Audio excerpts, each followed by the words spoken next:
Hey guys, tonight we're stepping straight into one of the strangest costume parties in history. The world of a 1950s homemaker where your biggest enemies aren't wolves, thieves, or the bubonic plague, but clashing salad utensils and the horror that you might have. Get ready for this. Failed to press the bedding. That's right, this is a universe where manners aren't merely recommended, they're a combat zone. And the cost for misplacing your white gloves might be community banishment, subtle spousal letdown, or the immediate destruction of your neighbour's admiration. So before you settle in for the night, take a moment to like this video and hit subscribe. But only if you genuinely appreciate what I'm doing here. Drop a comment telling me where you're tuning in from and what hour it is where you are.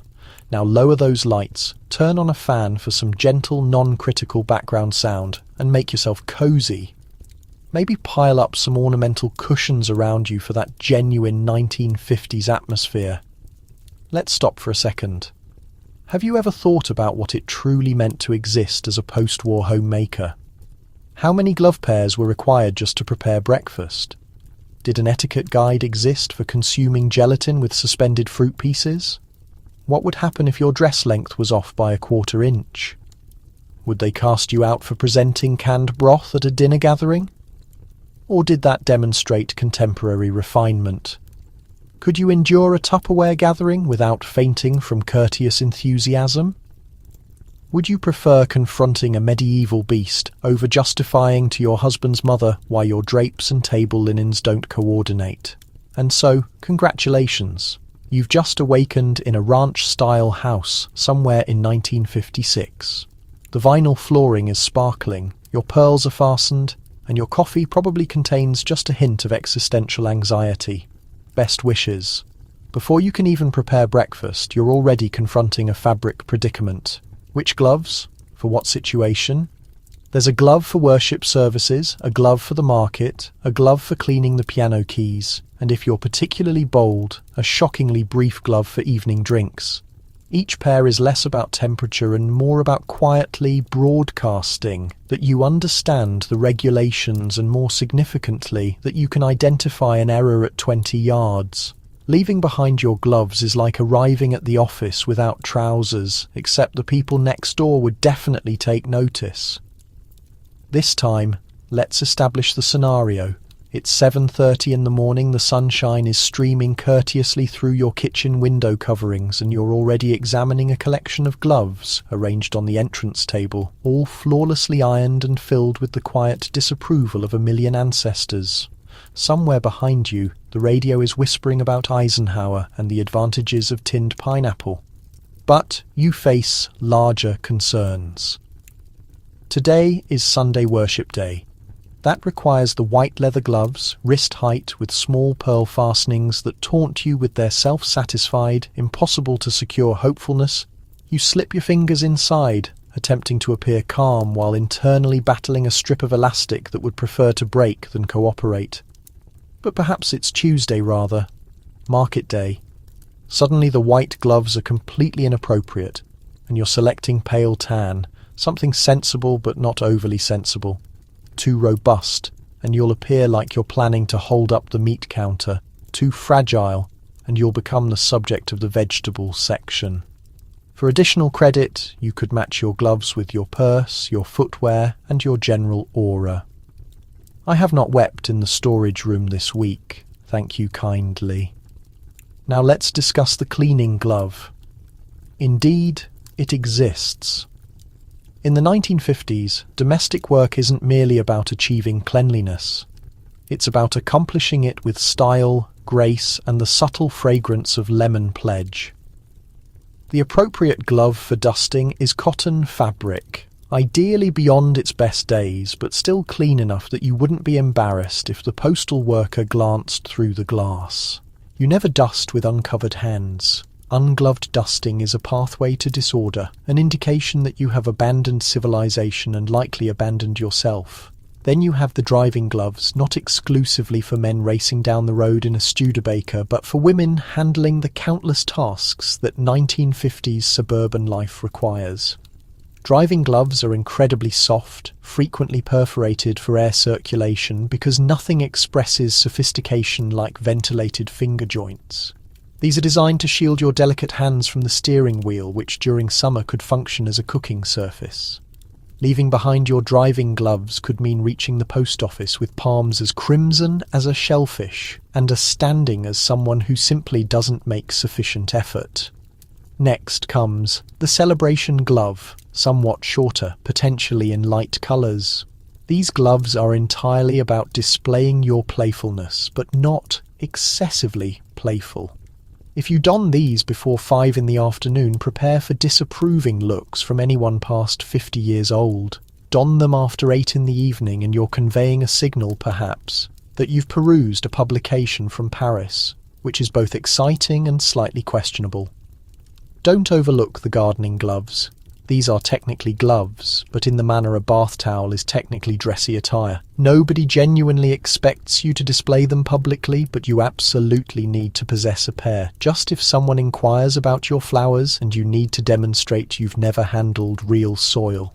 Lastly, the backup glove, a plain pair stored in your purse at all moments for when your main gloves fail you by acquiring a mark or terror of terrors disappearing. A genuine 1950s homemaker can retrieve a reserve glove like a performer produces a bunny swiftly, smoothly, and with no indication of distress. Every glove is beyond material. It's a wordless social greeting. The incorrect selection and you risk community isolation. The correct selection and you move through your day with the natural elegance of someone who understands precisely how many utensils to place for afternoon tea. And if you ever question the importance, just recall it's not the residence or the baked dish that makes you belong. It's the gloves. Misplace them and you may as well have welcomed disorder to supper. And if in your haste you wind up displaying unmatched gloves to the market, just maintain your composure, grin peacefully and hope nobody mentions it at card club. That, or begin a fashion and insist it's French. Either approach, you've made it through another day in the suburban manners competition by the edge of your flawlessly gloved fingers. In the 1950s, preparing the bed isn't simply about arranging the linens. It's about reaching a degree of military corner precision that could launch a coin or a young child into space.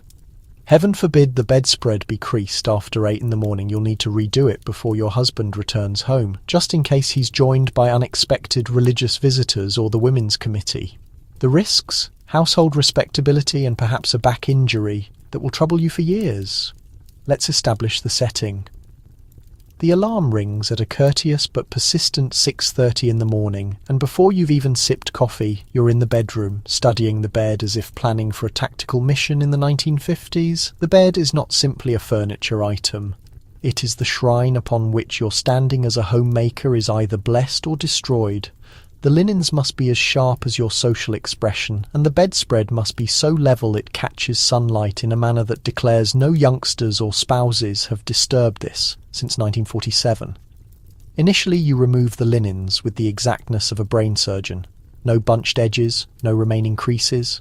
If your pillowcases don't correspond, excellent work. You've just triggered community controversy and potentially created an opening to a reality where Martha Stewart is your probation supervisor. Subsequently, you grab for the iron, an instrument of household combat in an era before wrinkle-resistant material. Every pillowcase and upper sheet must be pressed into obedience. The vapour ascends in soft wisps, combining with the slight scent of starch and hardly contained irritation. Military corners arrive next. For the inexperienced, these are creases so crisp and balanced they would cause an origami expert to cry. You insert the flat sheet with a quick, nearly forceful action, then crease it backward over itself at exactly a 45-degree measurement. Pull, flatten, continue. If you're experiencing really daring, you'll additionally iron the surface of the cover directly on the bed just for that additional sharpness. In this period, people iron their linens not because they desire to, but because they dread what will occur if they refuse. Let's not disregard the pillows. Never merely one, and never merely resting there like regular pillows. Each must be fluffed, layered and positioned according to a hidden formula transmitted from your grandmother, her grandmother, and a puzzling Victorian foremother who evidently had nothing superior to accomplish. Covers go in the rear, ornamental pillows in the front, and one strangely formed accent pillow that provides no purpose except to remind you who's genuinely commanding here. The outcome? A bed that resembles less like a location to rest and more like a retail showcase you're forbidden to disturb. It's now 7:05 in the morning. You retreat to appreciate your creation, inhaling that uncommon instant of silent satisfaction. But don't become relaxed. At some moment between breakfast and midday, one or multiple youngsters will burst through, pulling a sticky hand or a dubious plaything, reversing 3 generations of bed preparation knowledge in 5 seconds total. The feline may initiate a complete scale assault, or your husband may close his eyes in a manner that somehow entangles all the linens into an abstract sculpture. By 3 in the afternoon you're returning at it. Bed preparation round 2, because the 1950s homemaker understands you're only as valued as your bed is level. If your husband arrives home and the bed appears used, it's an invitation for him to inquire. Difficult day? Or more severely, for your husband's mother to perform a surprise linen examination. And yes, that's a genuine occurrence. Compare this to contemporary life today. Preparing the bed is frequently voluntary, an indicator of hopefulness or a rare explosion of efficiency. In the 1950s, avoiding the bed means social disorder. Picture the worry of missing a work cut-off. But the cut-off is every day, and the supervisor is every person next door with a window overlooking your driveway. So you flatten, insert, puff, and continue every day, twice daily. In a ceremony equal portions training, theatrical art and quiet plea for assistance. And when you ultimately sink into bed at night, cautious not to upset your own creation, you might simply envision a universe where beds prepare themselves and pillow covers are only a legend. Until that moment, rest well and may your edges always be militarily sharp. You believed breakfast was a relaxed matter. Reconsider. In the 1950s, the first meal of the morning is orchestrated like Swan Lake. Bread must be spread with the proper utensil, pork strips positioned in an appealing but not provocative curve, and coffee dispensed with the wordless elegance of a skilled ninja. Presenting orange juice in the incorrect container is sufficient to have the people next door murmuring that you weren't brought up properly. Let's arrange the table. Actually, the 1950s breakfast isn't assembled in a frantic 5 minutes while you check emails in your sleepwear.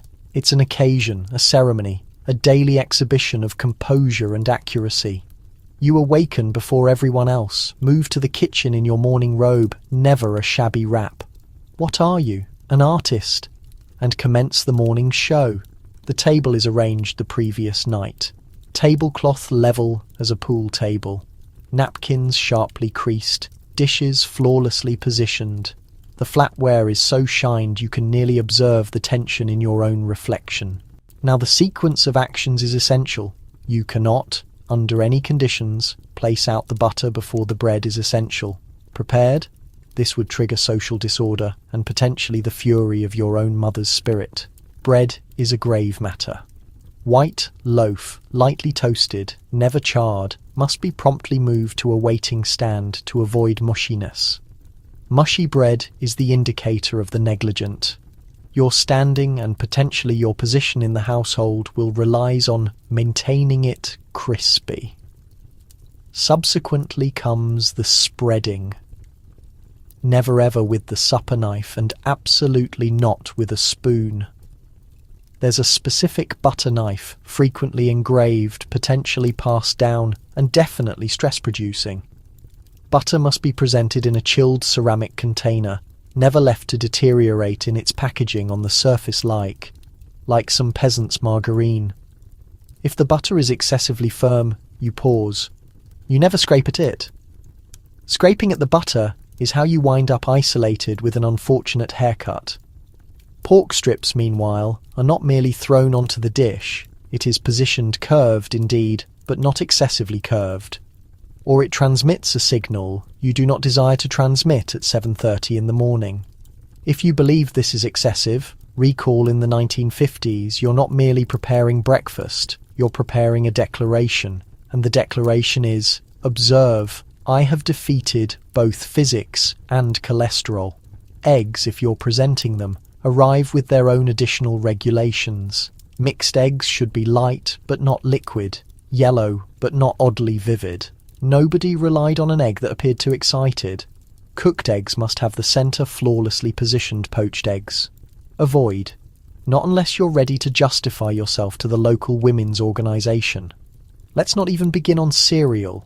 If you must present it, perhaps the youngsters have exhausted you. It is dispensed into a container with firm hands and followed by cold milk from a glass pitcher. Cereal packages never, ever appear on the table, unless you desire to risk being confused for someone who permits their canine up on the furnishings.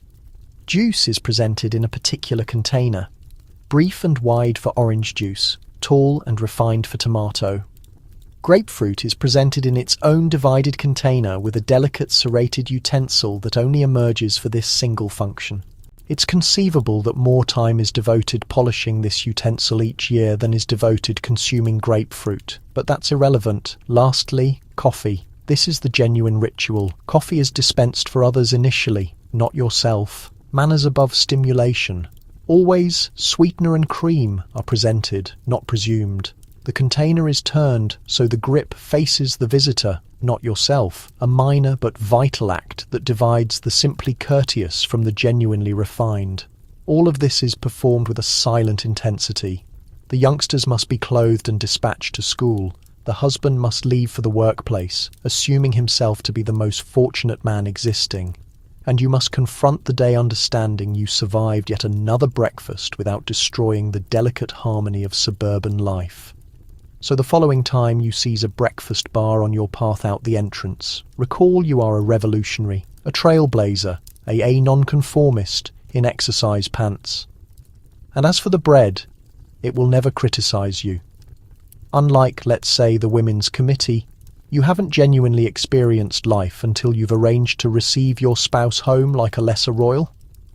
The residence is immaculate, the youngsters are disinfected, and you're anticipated to appear fresh as a flower, even if you've devoted the day grappling with a Hoover grin at exactly 78% strength, adjust his tie, and never, ever reference the damaged washing machine or the reality that you still have one eyebrow after an unsuccessful beauty trial. Let's establish the scenario. It's 5:15 in the afternoon and the clock is counting down. The family room is cleared of wandering playthings and unauthorized dust clusters. The fragrance of pot roast drifts hopefully through the atmosphere, and the youngsters, formerly sticky and oddly untamed, are positioned on the couch in sequence of stature, appearing either heavenly or profoundly disturbed by the ordeal of having their hair forcefully separated. You, in the meantime, have switched out of your housework attire, a robe, and a million-yard stare, and into a day dress with a cheerful collar. And if you're experiencing bold, a bit of fresh lipstick applied with shaking optimism in the final 3 minutes before the garage entrance rumbles. In the realm of the 1950s, the instant your husband enters through the entrance is less of a homecoming and more of a theatrical production. The manners guides of the era genuinely outline recommendations for your reception. Arrange your hair, neaten your makeup, welcome him with a gentle voice and a mild smile. If you're experiencing particularly daring, you could even slide your feet into a pair of house heels. Correct. Shoes intended solely for standing in the family room while acting like you haven't been on your feet all morning. It's not merely a greeting. It's a tryout for the part of most grateful spouse, and the evaluators are everyone you recognise, existing and deceased. His entrance is signalled by the distinctive creak of the screen entrance, the keys rattling like an ominous chime. You assemble the youngsters, silencing any final minute admissions about shattered lamps or concealed frogs, and station yourself in the entrance hall. Grin, secured and prepared. The entrance opens and you present your script "Welcome home, darling" with the exact tone of someone who certainly did not just yell at a stubborn vacuum or retrieve a toy automobile out of the toilet. He enters in and you accept his coat, creating small conversation about his day at work, never about yours, unless you're willing to clarify the complexities of discount cutting and pie crust contraction to a man who assumes the laundry organises itself. You manage to hold back from mentioning the washing machine now sounds like a dying sea creature, or that the cat has nibbled at the drapes again. Your arrival scene is perfect. His slippers are ready, his paper is precisely folded, and you stand there, the very picture of serene domestic capability. What remains unspoken? Your entire day, which involved scrubbing unidentifiable stains from the kitchen floor, mediating a truce between warring siblings, and finding out the dog has developed a liking for fresh laundry.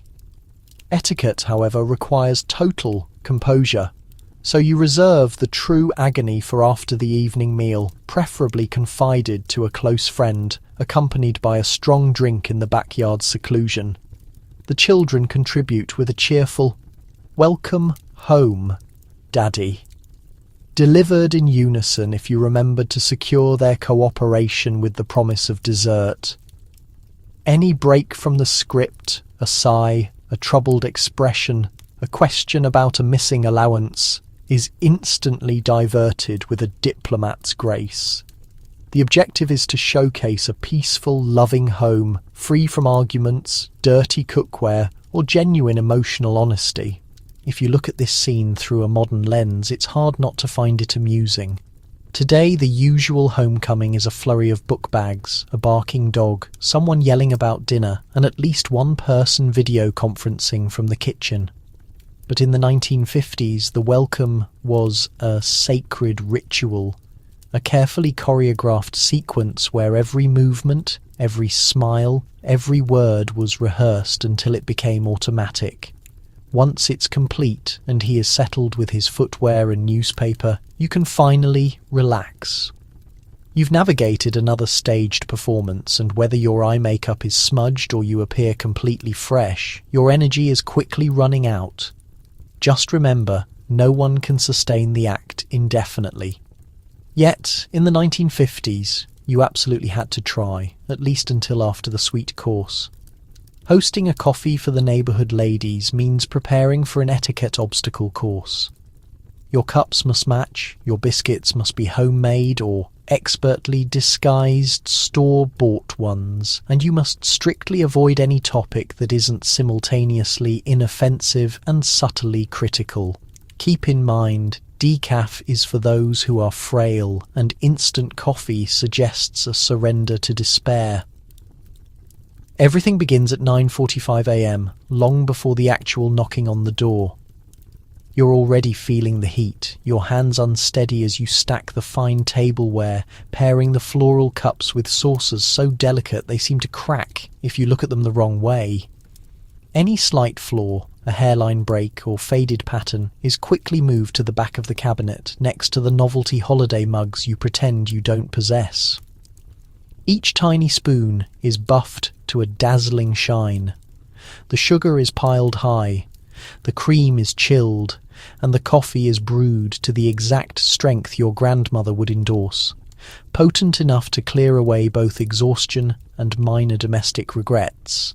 The treats naturally require a special stealth operation. Should you dare to serve commercially baked cookies, you must first place them in a proper container and carefully press them so they appear slightly uneven, a plausible cover for being homemade. There is always one woman in the group who will nibble a pastry and, with a saccharine grin, inquire, "Is this your own family recipe?" You must respond with a vague but pleasant, "Oh, it's just a little something I threw together." If caught with a clearly marked box, you risk social exile or worse, being nominated to organise the following month's card game night. Promptly at 10 a.m, the door buzzer sounds. Never early, never late, the women arrive in formation, each one enveloped in pale optimism and the faint scent of flowers. Purses are held with military precision, gloves are neatly tucked away, and hats, if worn, are gently placed on the coat rack, awaiting retrieval. At the first sign of an awkward pause, greetings are exchanged, each one a feat of competitive understatement. "My, what a lovely house." "You are very kind. It's just a small thing we do." "Is that a new throw rug? I recall when I had the time for decorating." The discussion proceeds like a delicate dance. Nothing truly consequential is permitted. The climate, children's modest accomplishments and new cooking recipes are safe territory. Anything that hints at genuine feeling or problems, marital stress, deep existential worries, the desire to toss all the dirty clothes into the yard and relocate to a warmer climate, must be hidden behind comments about rising grocery costs or the sorry state of the neighbour's decorative bushes. If you make the mistake of saying something honest, the silence will be so harsh it could slice through the kitchen tile. Coffee is poured with the ceremonial weight of a sacred observance. The host always serves others first, offering sweetener, dairy, or if you are deliberately trying to cause a stir, one of those modern artificial sugar packets that everyone suspects might lead to either illness or communism. Decaffeinated coffee is viewed with quiet distrust. The sole reason to offer instant coffee is as a clear warning to your adversaries. As the morning unfolds, compliments and veiled criticisms blend together like cream in a cup. Someone will invariably mention how nice your window coverings look despite the sunlight fading them, or comment on how well your youngest child is developing for his age. There are subtle digs at anyone who changed their brand of cooking flour and competitive lamenting over the expense of meat. Everyone agrees that the life of a homemaker is exhausting, but never in a way that suggests anyone should actually stop. By 11:30, it is time for the formal departure. Gloves reappear, handbags are retrieved, and promises to meet again soon are made with the seriousness of an international agreement. As the final automobile disappears down the street, you let out a sigh of relief, look at the crumbs, and briefly consider moving to a place where morning coffees simply don't happen. You successfully navigated the unwritten rules for another 7 days. Just be careful not to be caught with store-bought cookie packaging in your recycling, or you'll become the next cautionary tale. Plastic storage containers aren't just for leftovers. They represent a test of your allegiance to both modern convenience and the saleswoman who brought it to you. Fail to purchase enough, and you are deemed a traitor to progress. Buy too many, and your husband will start to wonder if you are planning to store a whole family of wild animals. The only thing more complex than the secure seal is figuring out how to leave the event without committing a serious social blunder. Let's set the scene. It is 7 p.m, and you arrive at Janet's home armed with an anxious grin and the faint fear that by the time the evening is over, you will have bought a lifetime supply of plastic that will last longer than the ancient monuments. The main room has been converted into a battlefield of soft colours and utility. The low table is straining under the weight of plastic containers in every hue of the mid-century palette. Pale green, soft pink, and a vibrant orange that does not exist in nature. Your host is glowing, her eyes shining with the zeal of a recent convert and the suppressed panic of a woman who has already committed to her manager that she will sell 50 sets by the end of next week. She has memorized every selling point, and the next hour will feel less like a commercial pitch and more like a spiritual gathering for secure food storage. The event itself proceeds according to a mysterious sequence known only to those who have survived it previously. First, you are offered a beverage, a mixed drink or a fruit sherbet punch, served, of course, in a plastic tumbler. You accept it, knowing the entire affair is a challenge. Will you praise the cup's strength and contemporary look? Or will you make the critical mistake of asking why it faintly smells of last week's stew? Next comes the demonstration. This is not merely a product presentation, it is a piece of performance art. Your host demonstrates the container's special seal, letting out a satisfying pop that is meant to symbolize both sustained freshness and societal advancement. A segment involves fresh lettuce, a solemn act intended to demonstrate that with these containers even a simple salad can survive the atomic age. Someone gasps as a container is intentionally dropped onto the floor, only to be picked up undamaged, the greens inside as crisp as a CEO's ambition. Then, the testimonials. Each guest takes her turn extolling the plasticware she already possesses. I kept a slice of pineapple fresh for 3 weeks. My baked dish never goes dry. They stack so beautifully. My spouse actually noticed. The endorsements are only slightly less enthusiastic than what you might hear at a royal wedding. But now, the true obstacle, placing your order. Purchase too little, and you risk being labelled a traditionalist who rejects modern improvement and, by extension, her friendship with Janet. Purchase too much, and you will spend the rest of the month justifying to your husband why you required a container specifically for hard-boiled eggs. The rules here are as exacting as a weapons treaty. You must select enough to appear supportive, but not so much that your kitchen cabinets turn into a plastic storage depot worthy of a small gallery. And let's not forget the activities. Every gathering includes them. Plasticware bingo, guess the mystery container, or who can assemble the lids the fastest. These activities serve as both conversation starters and subtle warnings that the only thing separating you from plasticware-induced happiness is a shortage of imagination and possibly your bank account. Conversation at these parties is a precise mixture of competitive homemaking and friendly undermining. Oh, you're still relying on waxed paper? Well, I assume that's acceptable if you enjoy dried-out cookies. Or, we replaced all our glass containers, haven't shattered anything since. You nod and smile, hoping no one inquires about the chaotic state of your own storage cupboard, where a single stray lid has been missing since the first year of the Eisenhower presidency. As the night draws to a close, you are offered leftover food, carefully packaged in, you guessed it, plastic containers. You accept, knowing that to decline would be the ultimate discourtesy. And then the final test, leaving. You cannot simply grab your handbag and rush out. You must linger, compliment the host, and sign the purchase form with a flair that communicates, I am both contemporary and frugal. Please let me go home. So you survive, plastic goods in hand, already making plans for your own party to sell the 6-piece citrus set you impulsively bought in a moment of sheer panic. In the context of 1950s suburbia, plasticware parties are more than just social calls. They are a rite of passage, a secret sign, and the secure seal on acceptance within the neighbourhood. There is no greater measurement of anxiety than the feeling of realizing your skirt's lower edge is a full half-inch longer than the accepted standard. Should you risk causing a sensation or rush to get your needle and thread?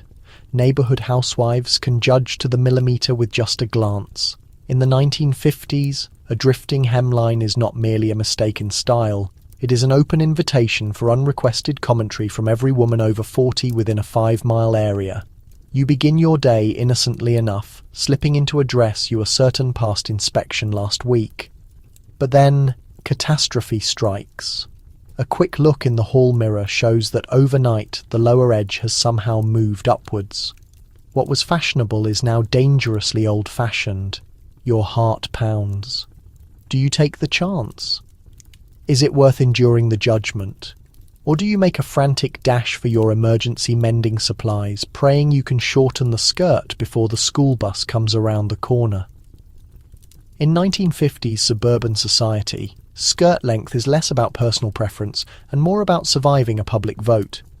There is no international law for fashion, but there is Mrs. Caldwell from across the way, who has a keen eye for spotting a misplaced hem from 50 paces while tending to her rose bushes. The unwritten rule: the skirt must end exactly below the knee, no more, no less. If it is too long, you risk looking like you are concealing extra baked goods from the war era. Too short, and you will be dealing with whispers about your character until the holiday weekend. The stress is not confined to your own clothes. At parent-teacher meetings, in the grocery store, or on the church steps, You are constantly checking other women's skirts, silently comparing, doing quick mental calculations, and hoping you have landed in the safe zone. Everyone is both the critic and the subject in this unspoken style contest. You recall the embarrassment from the previous month. Helen's girl showed up at the ice cream parlour in a skirt 2 inches above the knee, and for a full week the only thing that received more talk was the cost of meat. The worst part? Hems are tricky, unfaithful things. You bend down to retrieve a dropped fork and suddenly your skirt has ridden up, exposing a flash of knee that could cause Mrs. Murphy to swoon, or worse, the feared sitting examination. You can spend the entire morning checking your skirt in the reflection, but the moment you sit, the fabric shrinks to show a length of thigh you didn't even know you had. The only defence is to master the technique of balancing on the absolute edge of every seat, perfectly straight, ankles crossed, ready to jump up if anyone approaches with a measuring tape. Sometimes fashion magazines offer suggestions. Raise your hemline for a more youthful look, but they never mention the real danger. A kind-hearted neighbour with sewing skills determined to help you update your garments. You might receive a baked dish and a thinly veiled offer that she could just take it in a bit, dear, for the new season. Say no to her, and you risk a feud. Say yes, and your skirt will be 1/2 centimetre shorter every time she visits. Of course, some defiant individuals try to manipulate the system. The discreet hem tactic, rolling up your waistband once inside the car, or applying a strip of tape to keep things in place. But be warned, this is a risky game, one that has been known to result in public shame and frantic adjustments in the restroom. For most, the simplest approach is best. Keep a tiny sewing kit in your purse and constantly monitor the local style standards. All this just for the privilege of walking down the street without incident. If it sounds exhausting, that is because it is. Contemporary life offers a level of freedom unimaginable in the era of the overly strict hemline. Today, you could wear leisure clothes to the market and receive a compliment. But in the 1950s, a skirt was a declaration, and a hem was the boundary between social acceptance and total isolation. So, the next time you wonder why your grandmother has firm opinions about suitable clothing, remember she was a soldier in the Battle of the Hemlines, equipped only with a thimble, a measuring tool, and nerves of steel, and she survived most days with her respect and her seams intact. No 1950s social dinner is complete without at least one dish that combines 3 incompatible food groups within a green gelatin. Social rules demand you pretend to enjoy it, or at least avoid making an expression that will damage your reputation for the next 10 years. Professional tip: always inquire about the ingredients in the salad before chewing. Let's imagine the event.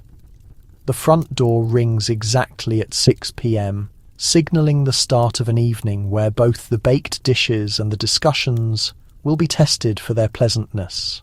The table is a display of mid-century cheerfulness, green plates, pink napkins, and in the most prominent spot, the shimmering, unstable centerpiece, the moulded gelatin salad.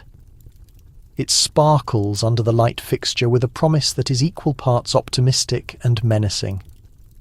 Somewhere inside, a ring of tinned pineapple, shredded root vegetable, and tiny sweet pieces float in an uncomfortable truce. If you stare long enough, you might see small pieces of canned fish suspended like ancient insects in tree sap. Serving a gelatin dish is not just offering food, it is a test, an edible personality quiz for both the chef and the visitor. As the host, your objective is clear. Present a dish so visually appealing, or at least so structurally solid, that no one will question its contents until it is far too late. There are protocols. The citrus pieces must be evenly distributed, floating at precise distances. Nothing sinks, and nothing is allowed to float to the top, except perhaps your sense of dignity. Your guests, meanwhile, are engaged in the long-standing tradition of pretending not to be alarmed. The host beams with satisfaction as she recounts the recipe. It is my mother's favourite: lime gelatin, soft cheese, vegetable stalks, and just a hint of seafood for added nourishment. Guests nod politely, already figuring out how to get away. One brave person cuts a piece, looking at it as if it might jump off the plate and escape out the window. Another, feeling cornered, simply smiles and keeps the conversation flowing, determined to chew through whatever is inside without showing any reaction. If you are attending, the pressure is intense. Showing disapproval is social suicide. Declining a serving will be talked about for years. Your only defense is a careful strategy. Take the smallest portion possible, move it to the edge of your plate, and talk enthusiastically about local school issues until everyone else has finished theirs. If the host corners you, compliment the shade of colour.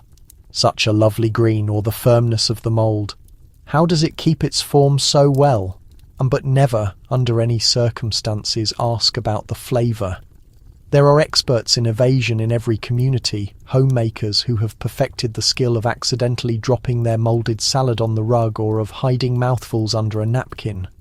Children are the most truthful critics, often pulling back in disgust at the first spoonful.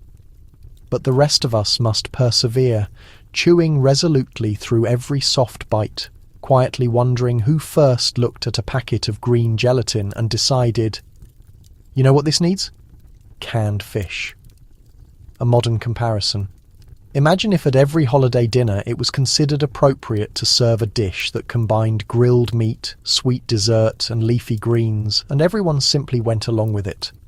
That is the 1950s gelatin salad.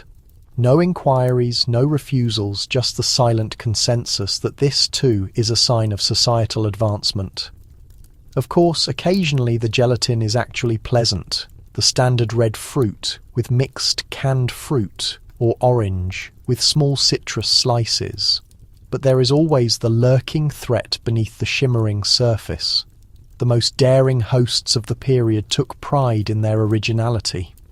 "I call it fish in a mould dessert," they will announce as guests quietly begin making their final arrangements.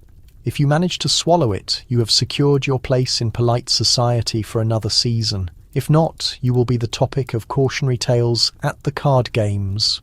So, the next time you see a suspiciously bright-coloured salad at a social event, channel your inner 1950s homemaker. Keep your expression neutral, your praise vague, and your napkin positioned for use.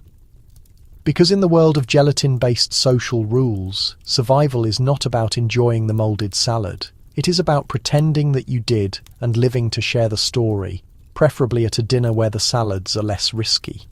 Do you want to impress your neighbours? Make sure you do not send them home with food poisoning.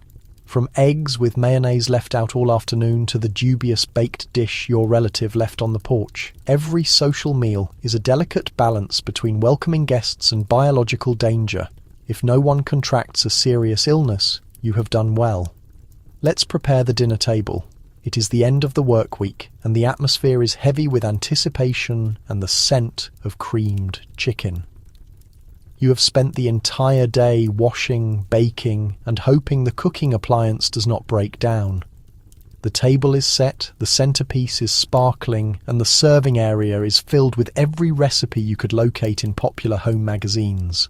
On the surface, everything is perfect, a picture of domestic life suitable for a glossy cover, but beneath that, it is a perilous area of bacteria hiding in egg-based dressings, slow-cooked meats, and every chilled item that remained unrefrigerated for slightly too long. Food safety in the 1950s is a high-risk performance. There are guidelines, naturally, but they are phrased in an encouragingly vague way. Serve cold dishes very cold. But what exactly does very cold mean in a home where the cooling appliance is as old as the marriage itself? You are aware that the eggs with mayonnaise should be cold, but after 3 hours on the serving table, they have developed a subtle shine that can only be described as troubling. You do what any excellent host would. Give them a quick smell and hope for the best. If you are truly concerned, you strategically place them closest to the guest you least favour. Now, let's discuss baked casseroles. The casserole is both the symbol of the 1950s kitchen and the main suspect in most cooking emergencies. Prepared in the early afternoon, placed on the window ledge to cool, and then entirely forgotten until dinner, it is a dish that walks a thin line between tradition and sickness. The top layer should be golden brown, the inside gently bubbling. But if it shakes, it is not the gelatin. It is time to worry. Do not even begin talking about potato salad. This harmless-looking side dish is a feature of every social gathering and also the reason many children grew up with a fear of outdoor meals in the 1950s. Potato salad is made with generous amounts of egg dressing and left out in the sun, surrounded by hopeful insects and cautious family members. The rule of thumb: if it is still cool, eat quickly. If it feels warm, start coming up with excuses about your sensitive stomach. And then there is the unidentified meat dish. Every gathering has one: a compressed piece, a roasted joint, or a circular creation that no one can quite name. It is coated, it is glossy, and it has been sitting out just long enough for you to regret your choices. Your role as host is to serve it with total self-assurance and a plausible defense. Oh, that! It's an old family recipe. If someone asks what it contains, you quickly change the topic to local weather patterns or the latest plasticware breakthrough.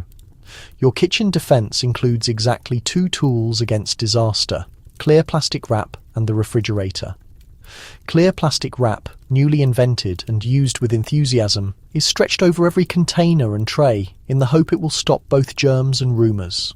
The refrigerator hums valiantly, fighting hard to keep your mixed fruit salad just above freezing, but you know it is merely slowing down the inevitable. The conclusion of the meal is the most stressful part. You watch your guests closely. Does anyone appear a bit too pale? Is the man of the house perspiring? Or is that just the warmth from the sliced baked potatoes? No one wants to be responsible for the event that will be whispered about for years. You hand out packaged leftovers with a silent prayer and a subtle warning. Just be sure to put that in the refrigerator as soon as you get home. So, yes, you have succeeded if your guests leave standing up, smiling, and free from the effects of mild food poisoning. In the 1950s, that is the height of gracious hosting. As you clear the table, you can relax, knowing you have hosted not just a dinner, but a successful, if slightly dangerous, demonstration of loyalty and strong internal organs. In the 1950s, the social rules for children are more complicated than complex financial regulations. They must never interrupt, never speak unless directly asked, and absolutely never voice an honest viewpoint. Teaching them proper behaviour is your personal duty, and any lapse is proof that you are, in fact, an opponent of social order. Let's picture the scenario. It is the middle of Sunday afternoon. The house is filled with the sound of polite conversation, and you are desperately hoping your children remember their roles in this domestic performance. Every child is scrubbed to an unnatural shine, hair neatly combed, collars precisely straight. They sit, hands resting in their laps, with an expression best described as slightly fearful, with a hint of discomfort. In the 1950s, a child's main purpose is to be observed, not heard, unless, of course, a visitor asks a direct question. In that case, the reply must be given clearly, pleasantly, and with the kind of modesty that suggests you have no aspirations beyond keeping your room tidy and attending religious instruction. The manual for child behaviour in this period would require an entire book. Do not run inside the house, do not climb the furniture, and absolutely do not imitate animal sounds in the presence of the clergyman. Questions are answered using full sentences, napkins are placed in their laps, and food is chewed with the formality of a royal lunch. If a child utters anything resembling a true thought, "I don't like this baked meat," or "Why does that man smell like moth repellent?" the room goes silent, the temperature seems to drop, and you, the mother, are left to apologise as if your child has just publicly criticised the government. Discipline is both subtle and constant. There are the meaningful glances, a series of stares and eyebrow movements, each one finely tuned to communicate everything from "stop kicking your sister" to "if you spill that drink, you will be sleeping outdoors." Sometimes the promise of a sweet treat is used as a bribe for good behaviour. Other times you use the final option, threatening to inform their father when he returns. And yet children are not just silent observers. They are little spies, always watching, always learning. At the dining table they absorb every rule, every uncomfortable silence, every intentional topic change. Later, these lessons are repeated with startling accuracy during playtime when your young child delivers a sharp criticism of the neighbour's curtains or tells the mail carrier that "Mommy says your moulded salad is very creative." Naturally, the stakes are enormous. A single mistake, a loud display of anger in public, a noisy burp during the card game, a moment of unplanned truthfulness, and you will be the subject of neighbourhood gossip.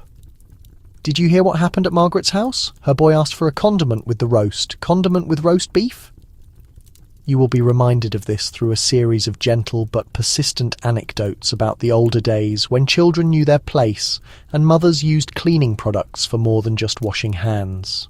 A modern comparison: imagine attempting to raise a group of miniature, unpredictable diplomats who must maintain flawless behaviour at all times, despite the fact that their natural inclination is chaos.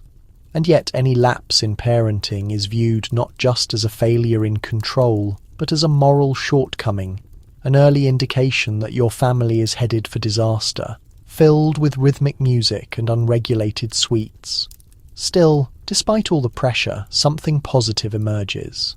The children do eventually learn the protocols. They develop a knack for small talk and an intuitive ability to understand a social situation. They become skilled at folding napkins, handling delicate cups, and offering vague compliments about baked desserts. Of course, they might stage a minor protest by eating glue in art class or hiding under the bed during their aunt's visits, but for the most part, they grow up to be just as nervous and socially aware as their parents intended.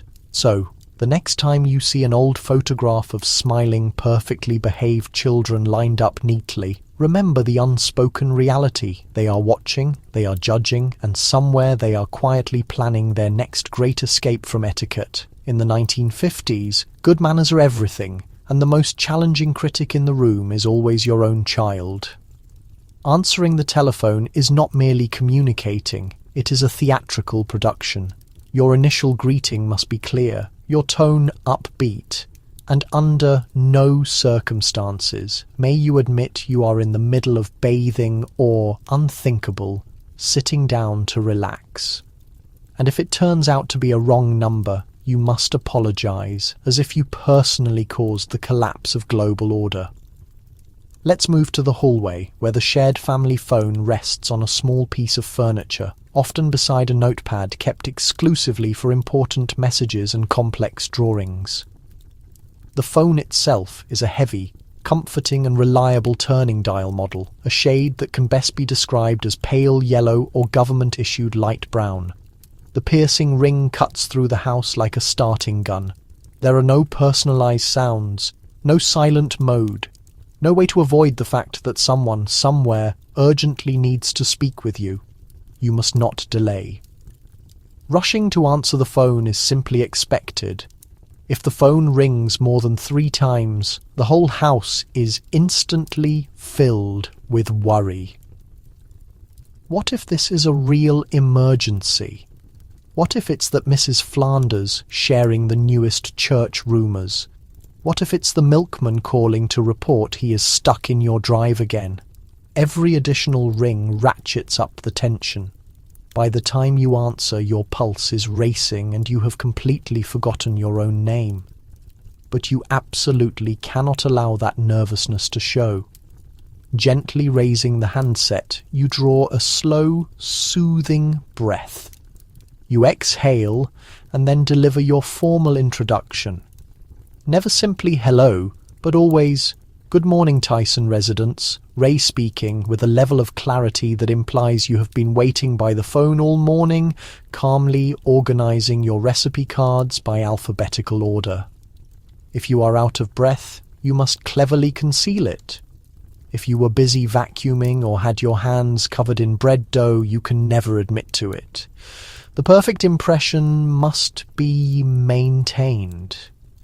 You are perpetually composed, always prepared, and most important, never caught unawares. Under no condition should the caller suspect you were lounging on the sofa, munching on crackers and looking at a magazine. The reputation of your entire family rests upon this moment. Now, the absolute worst outcome? A wrong number in the 1950s? This is an extremely serious social incident. The caller will stammer, "Oh, I'm terribly sorry, I must have misdialed." And suddenly, both of you are locked into a ridiculous display of over-the-top politeness. "Oh, it's absolutely no bother," you reply, as if granting forgiveness for a major international blunder. "I truly hope you managed to reach the person you're looking for." If you are truly dedicated to the cause, you even offer detailed assistance. "Are you certain you correctly dialed main 47092? All of this is performed in your sweetest, most obliging tone.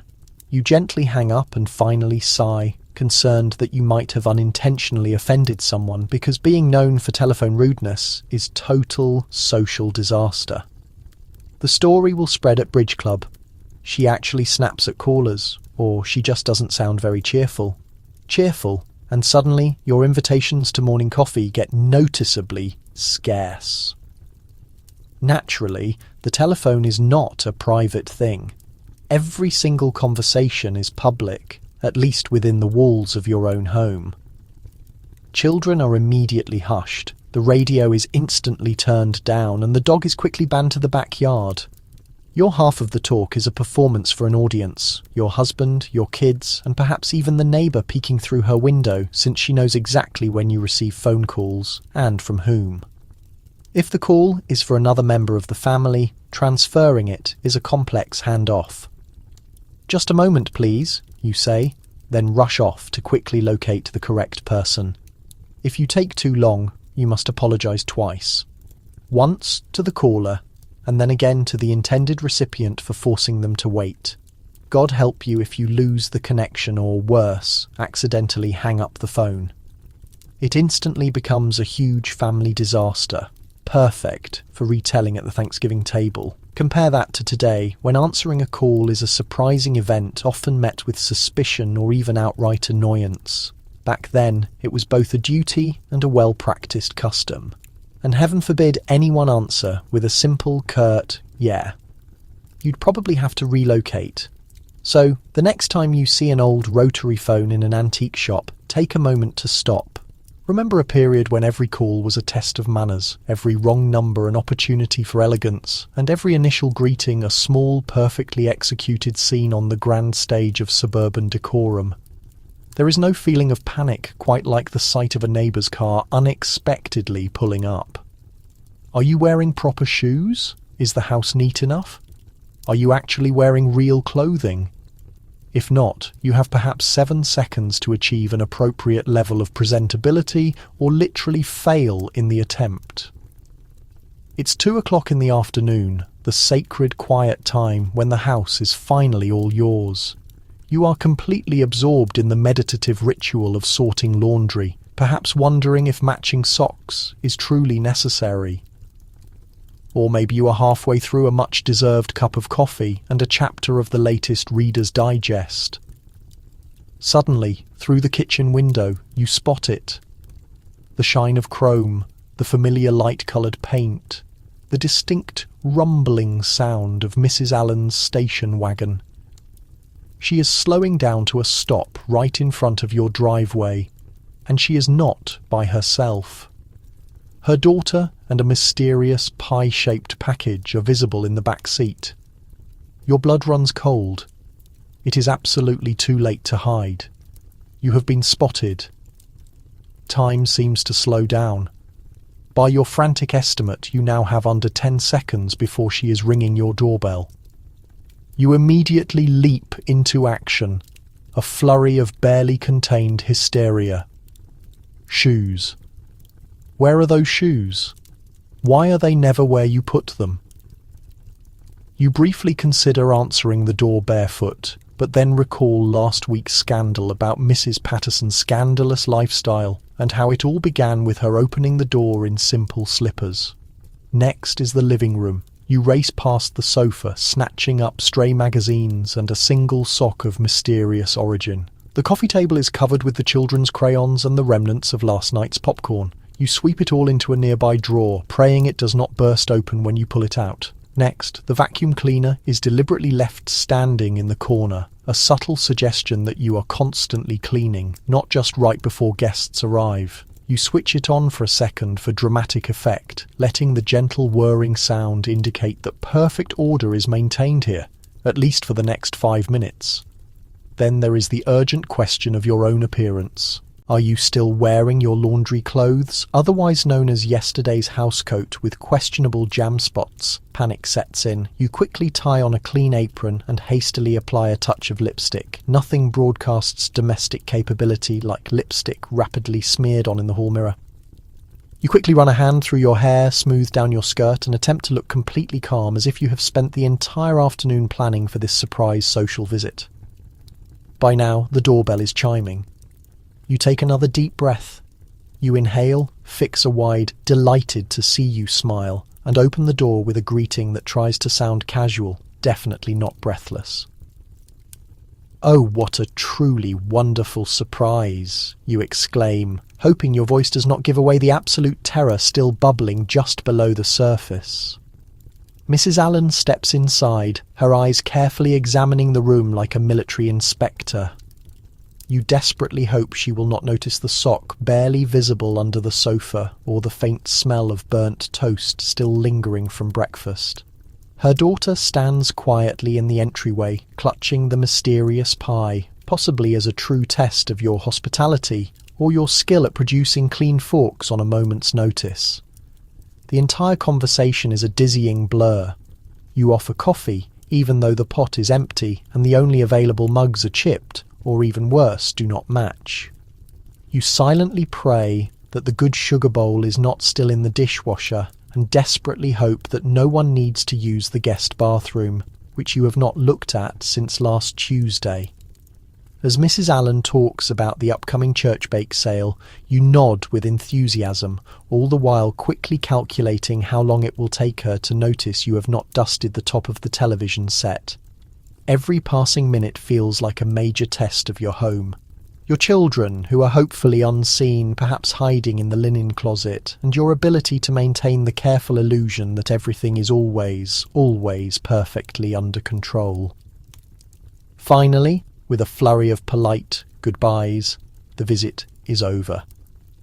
You close the door and practically collapse in utter relief.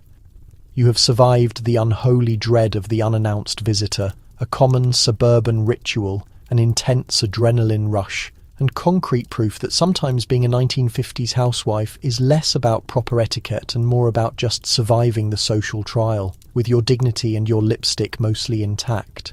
Drying laundry outside is actually a precise science. The sheets must hang in an aesthetically pleasing way. Underwear must be expertly hidden behind towels, and socks must be carefully matched with military exactness. Woe to the poor housewife whose intimate items are visible to the mailman. Just imagine the scene. It is a pleasantly breezy Wednesday, and the various suburban backyards are full of the subtle competition of laundry day. Across the property fence, you can clearly hear the steady sound of wooden clothes pins snapping, the soft motion of cotton flapping, and the quiet sound of neighbours exchanging the latest gossip. In the precise world of the 1950s, the clothesline is much more than just a rope. It is essentially a public stage where your domestic excellence is constantly showcased. Forget social media. This is your true public image. Before you hoist even a single sock toward the sky, you must carefully evaluate your audience.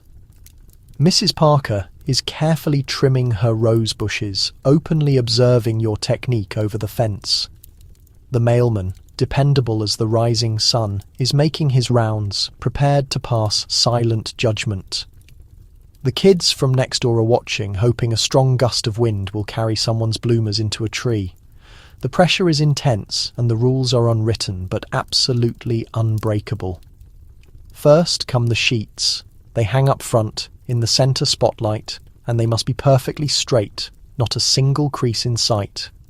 The skill of the perfectly crisp sheet is a real thing. If your linens billow gracefully in the wind, it is assumed you are a woman of good taste and meticulous order. If they sag or droop, the whispers instantly begin. Did you forget the starch? Are you losing your domestic touch? There is nothing quite like the embarrassment of a limp sheet to completely undermine your morning confidence. Underwear is next in line, the unmentionables, the scandalous secret of every clean household. The most important rule? Total concealment. Under no circumstances can these items be hung out in the open. Brassieres must be completely covered behind pillowcases, or, at the very least, cleverly camouflaged by a double line of towels. If the mailman ever sees a pair of bloomers, expect polite avoidance and perhaps a church prayer circle by the end of the week. The safest strategy? Hang them out very early in the morning while the world is still mostly asleep. Socks are another area of domestic struggle. In the 1950s, socks are not simply thrown over the line. They are hung in perfect matching pairs, with the toes facing east, the heels facing west, spaced evenly and at the exact same height. Any slight deviation implies a dangerous lack of regard for household order, or even worse, a lack of respect for the idea that laundry is a noble task. If you happen to be missing one sock, may God help you. Single socks fluttering alone on a line are a sure sign of domestic chaos, the kind that makes Mrs. Parker shake her head and mentally make a note for her next phone call with your mother-in-law. Then you have the towels and handkerchiefs. These are your flexible utility players. Use them to fill empty spaces, completely hide the underwear, and create the clear impression of material prosperity. Your clothesline should have just enough variety to suggest a happy, bustling family, but not so much that it looks like you have been doing laundry for the entire block. And let us not forget the ever-changing weather. Drying laundry is a desperate race against the clock and the gathering rain clouds. You learn to read the sky with the frantic intensity of a meteorologist. During a heavy downpour, rain at the wrong moment means you will be sprinting barefoot across the yard, desperately throwing yourself at the line to save what you can, all while praying nobody is watching from the kitchen window. The whole performance must be perfectly repeated every week, if not more often. A flawlessly managed clothesline is a form of social currency.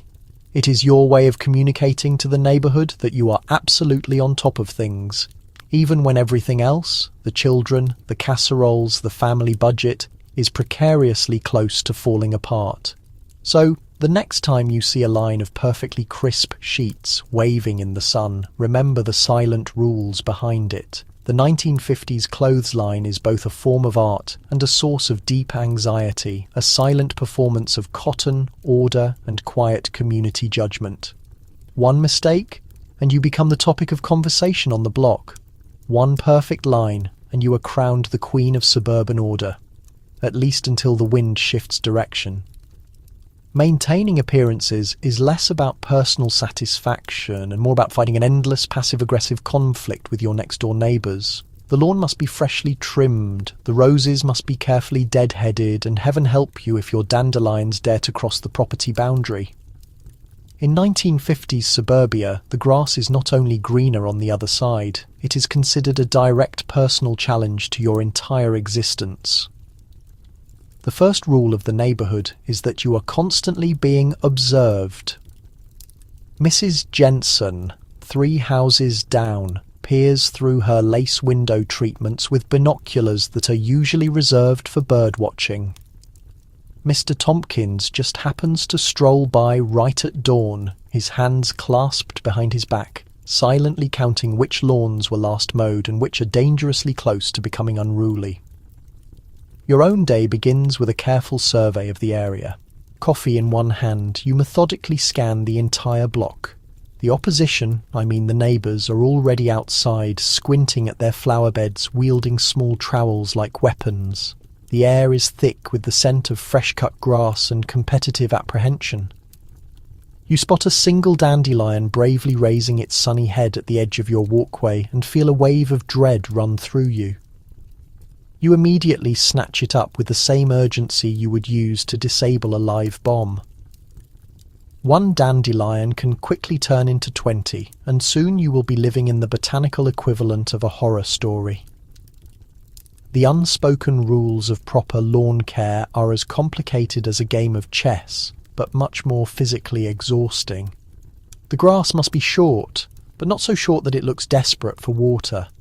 You must mow once every week, but never on the same day as the Johnsons, lest it seem like you are simply following their schedule. The grass clippings must be immediately raked up. Leaving them out signals laziness and instantly invites unwelcome commentary. If you choose to use fertilizer, it must be discreet. No harsh chemical odors, no bright neon green patches that glow unnaturally in the dark. Composting is commendable, but only if you keep it totally hidden from the public eye. The flower beds are another area of intense struggle. Roses are carefully dead-headed every day. Tulips must stand perfectly straight, and marigolds should never, under any circumstances, spread out. If your peonies droop under their own weight and size, you prop them up with supporting stakes and a fervent, silent wish. If the hydrangeas look wilted, you immediately discuss the weather at length with neighbours to provide a convenient excuse for their poor condition. All the while, Mrs. Jensen is taking mental notes for her next phone call with your mother-in-law. Front porch decorations are subtly used as weapons. A carefully placed seasonal wreath suggests, "I have my life together." A cracked flower pot is basically a declaration of complete surrender. Lawn ornaments are an absolute hazard. 1 pink flamingo is whimsical. 2 is extremely tacky. 3 means you have totally given up and might as well park a dilapidated car on the lawn. Wind chimes are only acceptable if they produce a gentle, soft sound. Anything louder is considered an act of aggression. The biggest challenge is the silent, ongoing contest involving lawn care equipment.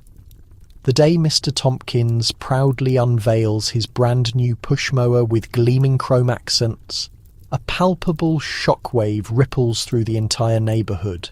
By dinner time, every hardware store within 10 miles has sold out of upgrades. You quickly convince your husband that the old lawnmower is simply no longer safe, and before you know it, you own a model so technologically advanced it can probably mow, trim the edges, and simultaneously deliver a subtle put-down about the Wilson's pesky crabgrass. And then there is the ritual of watering. The correct watering schedule is a closely guarded secret. Water too much and your lawn will look lush, but suspiciously artificial. Water too little and your dry grass will crunch ominously underfoot. The perfect strategy is to water just enough that the sight of your vibrant green lawn evokes intense envy across the property lines, but not so much that your resulting water bill becomes the main topic of conversation at the next bridge night. In the final assessment, nobody truly wins this war. You finally collapse inside the house, your fingers stained with grass and dirt, questioning if all the effort is truly worth it. But tomorrow, you will inevitably wake up, peek through the curtains, and notice Mrs. Jensen's begonias looking suspiciously vibrant and healthy. And so it all starts again, the never-ending competition to see whose yard, and by extension whose life, is the most perfectly maintained. Because in 1950s suburbia, the actual growth is not happening in the gardens. It is in the quiet, unrelenting rivalry that keeps you trimming, weeding, and constantly pretending to care, all for a fragile piece that depends on never letting your dandelions show.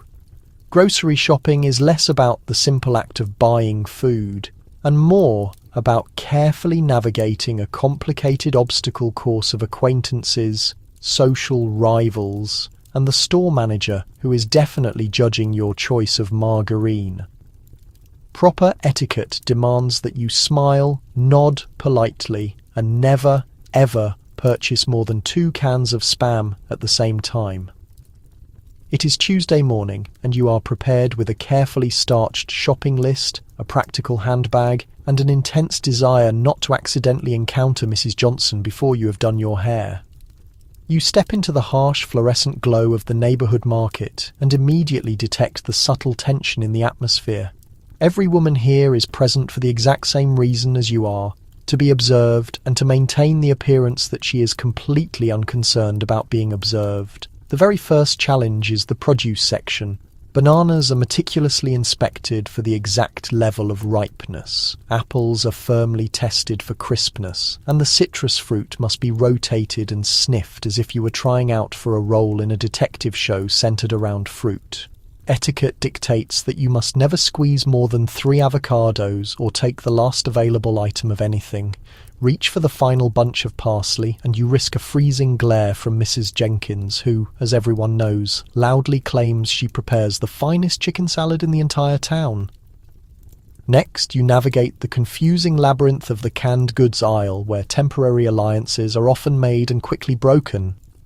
Here, you must perform a delicate balancing act between household frugality and social dignity. It is perfectly acceptable to buy generic brand peas, but God help you if you are seen with off-brand tomato soup. Canned tuna is a safe purchase, but anything even remotely similar to cream chip beef should only be purchased in total secrecy, preferably hidden beneath a stack of perfectly respectable canned fruit cocktail. As you carefully maneuver your shopping cart, the likelihood of a chance meeting increases dramatically. There is always someone available for a conversation, an acquaintance from the PTA, a neighbour eager to discuss the tragic condition of the local playground, or the store manager who seems to hover near the end of every aisle, poised to silently assess your selections. You nod politely, all the while mentally preparing your emergency cover story for why you are purchasing so many crackers. Hosting bridge night again? Or that extra-large jar of maraschino cherries? A special holiday occasion, you swear? Frozen foods offer a brief moment of relief, along with a fresh set of potential risks. Lean in to grab the peas, and you may find yourself trapped in a tedious 10-minute discussion about the very best technique for reheating frozen leftovers. The ultimate test occurs at the meat counter, where the butcher acts as both a supplier of goods and a social gatekeeper. You must choose your cut of meat with absolute precision, not so expensive that you appear to be extravagant, not so cheap that you seem exceedingly frugal. If you are particularly unlucky, you will run into Mrs. Parker, who will openly examine your purchase and ask pointedly, "Roast again, dear?" as if suggesting you are operating a small unlicensed boarding house for meat-eaters. The dairy aisle is an intense gauntlet of social etiquette in its purest form. Whole milk signals devotion to traditional family values. Skim milk suggests you are simply trying to keep up with current dietary trends. Margarine is a social risk. Butter is a quiet display of wealth. Never be observed buying both, or people will instantly begin to question what kind of household you are truly managing.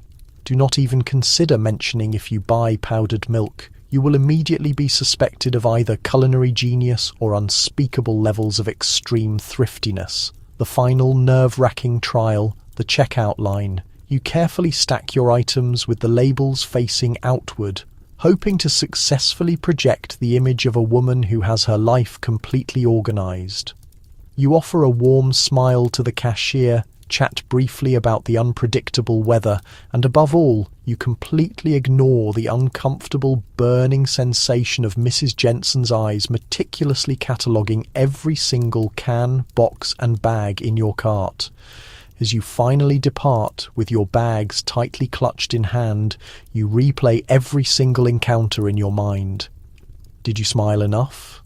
Did you purchase too many convenience foods?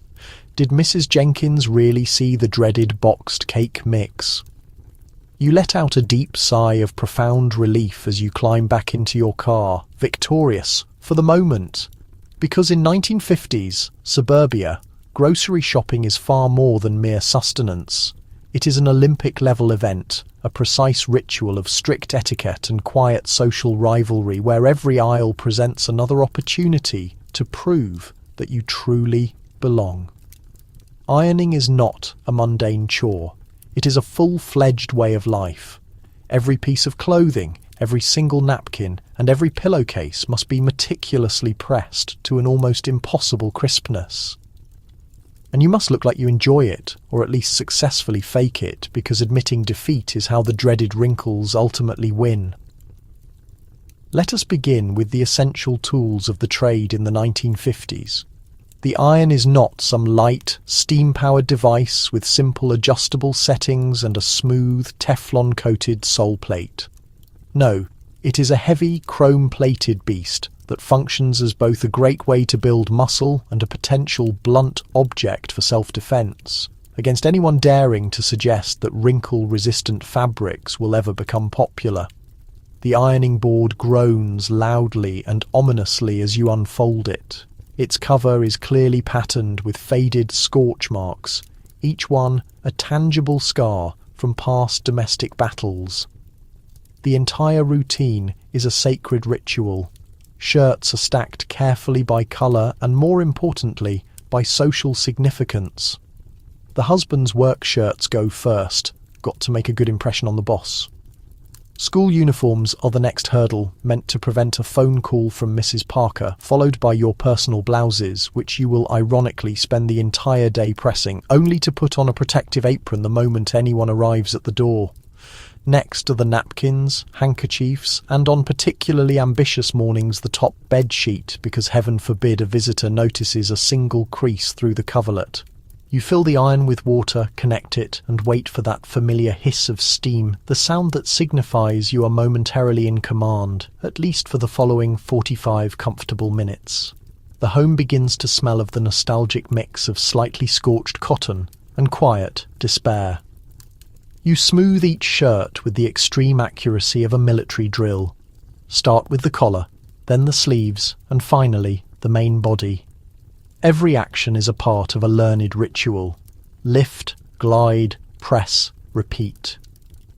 Any interruption, a ringing phone, a distressed child, a sudden draft, could lead to catastrophe in the form of a permanent rumple, a blemish that may never disappear, and a fresh item for the local book of neighbourhood chatter. In this era, wrinkles are not simply a sign of carelessness. They suggest that civilized order is about to crumble. There is the constant threat of a random inspection, your mother-in-law stopping by, a neighbour dropping in unannounced, or the worst case, the visiting pastor needing a clean napkin. Any evidence that you skipped an ironing session is an open invitation for thinly veiled criticism. Oh dear, have you tried adding a little more starch? Or perhaps a higher temperature iron? These remarks sting. But worse is the implication that you are losing your grasp on the sacred suburban routine. Let us discuss the napkins. Cloth napkins are a requirement for anyone striving for middle-class respectability, and they must be perfectly pressed to an extreme degree. Each corner needs to be perfectly squared, each crease sharp enough to slice butter. Paper napkins, while available, are strictly kept for picnics, unexpected crises, or homes with questionable standards. Even the act of putting away the clothes after ironing is a planned operation. You hang shirts with military exactness on hangers, taking care not to wrinkle them during the transfer. A poorly hung shirt can negate 30 minutes of effort, and the resulting dismay is profound. Of course, modern life provides easier routes, wrinkle release sprays, permanent press materials, and dryers with specialized settings. But in the 1950s, you are locked in a perpetual struggle against rumples, puckers, and inexplicable post-laundry folds. Your only resources are hard work and the comforting fiction that somewhere a woman exists who actually enjoys ironing. Ironing is more than a household chore, it is a visible presentation. You must continue, both literally and emotionally, smiling as you fight the daily battle against chaos, because deep down everyone understands the truth. The moment you drop your vigilance, the wrinkles prevail, and the entire fragile structure of suburbia might unravel, one unpressed pillowcase at a time. Hosting a dinner party demands diplomatic skills worthy of a hostage negotiator. Your jokes must be harmless, your laugh must be polite, and your casserole must not be burnt. If the conversation slows, quickly pivot to discussing bridge or the weather. Anything genuinely interesting is simply not acceptable. It is Saturday night, and you are in full ceremonial attire. A crisp dress, your pearls, and an apron that functions as a coat of armour. The table shines with freshly cleaned silverware and the good china, each place setting arranged with geometric precision. Candles flicker with a kind of anxious hope, promising an evening of refinement and for the love of all that is holy, not a repeat of last month's ham incident. The doorbell chimes and the formal procession begins. Guests arrive in meticulously coordinated outfits, carrying bottles of wine and the slightly strained enthusiasm of people who would, in a more truthful world, prefer to be home in their pyjamas. You greet every person with the same practiced cheerfulness you save for a tax refund or a child's nap. Shoes are quietly exchanged at the entrance for house slippers. No one wants scuff marks, and small talk starts before the roast is even in the oven. The evening's routine is rigid. Cocktails in the living room. Do not spill on the rug. Appetizers served on small plates. Polite laughter for Mr. Bennet's joke about his car trouble. Every guest plays a specific part. There is the neighbour who mentions last winter's snowstorm for the 8th time, the friend recently returned from Europe, and the husband who recounts the same story about the office Christmas party he has told at every gathering since 1953. Your task is to keep the conversational topics moving, nodding in agreement and sending silent SOS signals with your eyes. The meal itself is a combination of cooking talent and emotional control. Casseroles are presented with a flourish. Side dishes are described as if revealing state secrets. If something fails, a burnt crust, a collapsed soufflé, you must maintain a serene smile and declare, "Well, it is all about the company, is not it?" as if you have never experienced embarrassment. Manufactured laughter surfaces, at every chance, lubricated by the second glass of Chablis and the certainty that this too will eventually end. At the core of the dinner party is the refined skill of polite, insignificant conversation. Safe subjects are circulated with the dependability of the seasons, the weather, school activities, local news, bridge scores, the increasing cost of groceries. Politics, religion, and anything that resembles a real emotion are left outside with the muddy boots. If someone dares to wander into compelling territory, perhaps a neighbour's recent divorce or the suspicious new car in the driveway, you must gently redirect the discussion back to safer ground. "Yes, but have you tasted the green beans? I used a touch of nutmeg." There is, of course, the constant peril of silence. A pause in the conversation may last only moments, but it feels like an eternity. You have emergency stories prepared. A funny thing the milkman said, or that time little Bobby put his shoes in the freezer. If all else fails, compliment someone's new curtains. If their curtains are not new, compliment their old ones. The goal is to keep the conversational momentum going, regardless of how meaningless the substance. Throughout the evening, laughter is portioned out in measured amounts. Not too loud, that is unseemly. Not too quiet, that is suspicious. True humour is scarce, but that is beside the point. What matters is the display of pleasantness. A chorus of soft chuckles following each story, as if everyone has agreed that the world is perfectly agreeable and absolutely nothing of interest ever occurs in your neighbourhood. At the end of the night, as the guests retrieve their coats and thank you for a wonderful evening, you smile, utterly drained, knowing you have successfully completed yet another dinner party. You have safely navigated the hazards of polite society, ensured the casseroles were served properly, and laughed exactly the right amount. Proof that mail in the 1950s is not just correspondence, it is a danger zone. Invitations must be answered immediately. Thank you notes must be handwritten, and under no circumstances can you respond maybe. If you forget, your absence will be recorded in the neighbourhood record for generations. Let us examine the context. The mailman arrives every afternoon in his crisply pressed uniform, whistling as he places the letters in your mailbox. There is a small daily thrill in opening the box. Perhaps a card from Aunt Marjorie, maybe a catalogue, but more often a cream-coloured envelope containing an invitation so formal it makes your hands damp the second you notice those elegant looping letters. Mrs. and Mr. Bennet request the pleasure of your company. You know you have entered a high-stakes environment where reaction time is everything. The rules are clear but unforgiving.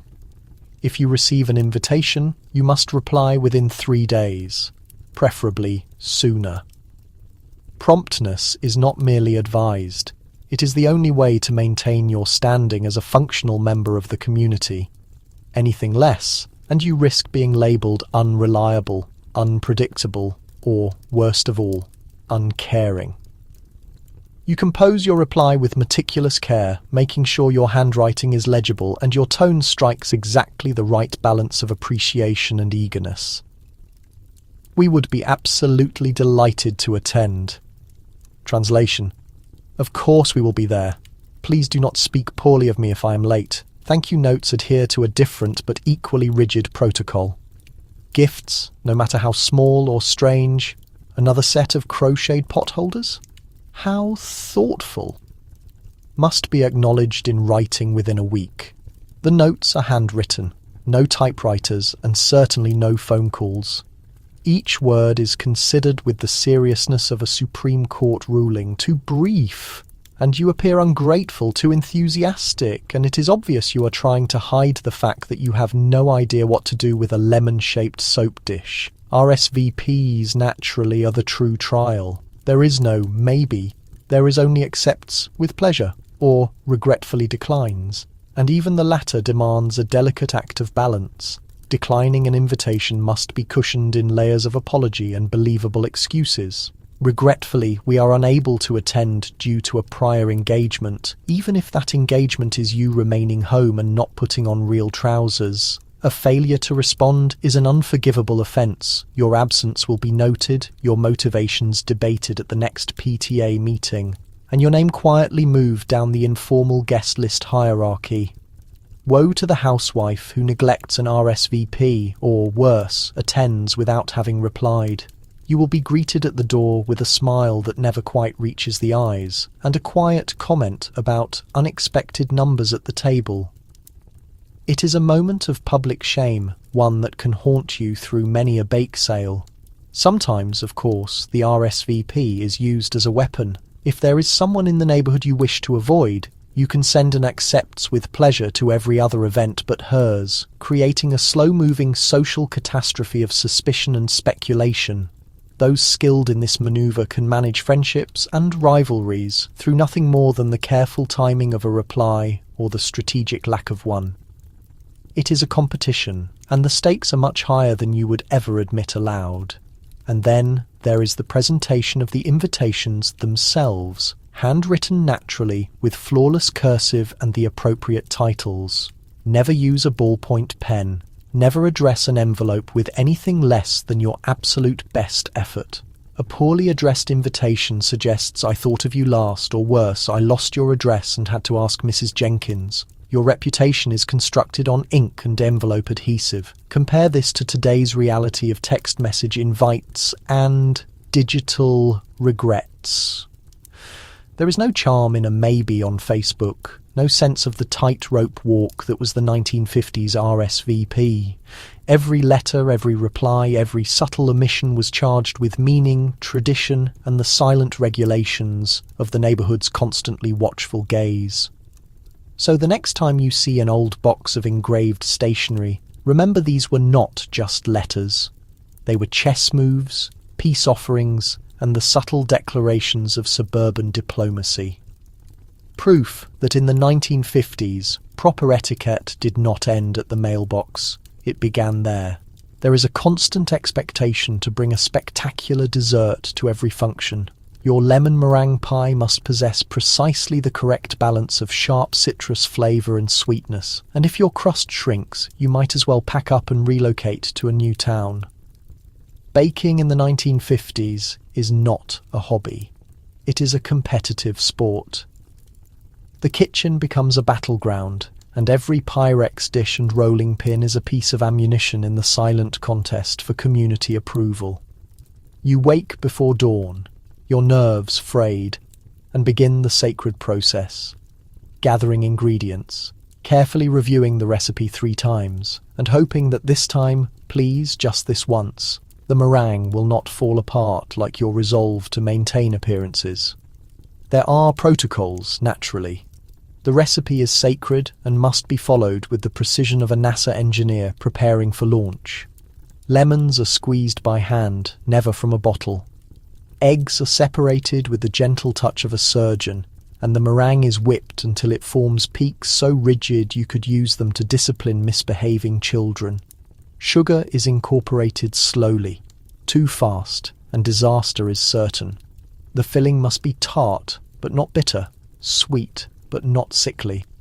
And the crust. Oh, the crust. One small error, 1 degree off on the oven temperature, and it will shrink into a watery, embarrassing disc, forcing you to question your life choices and possible need to move.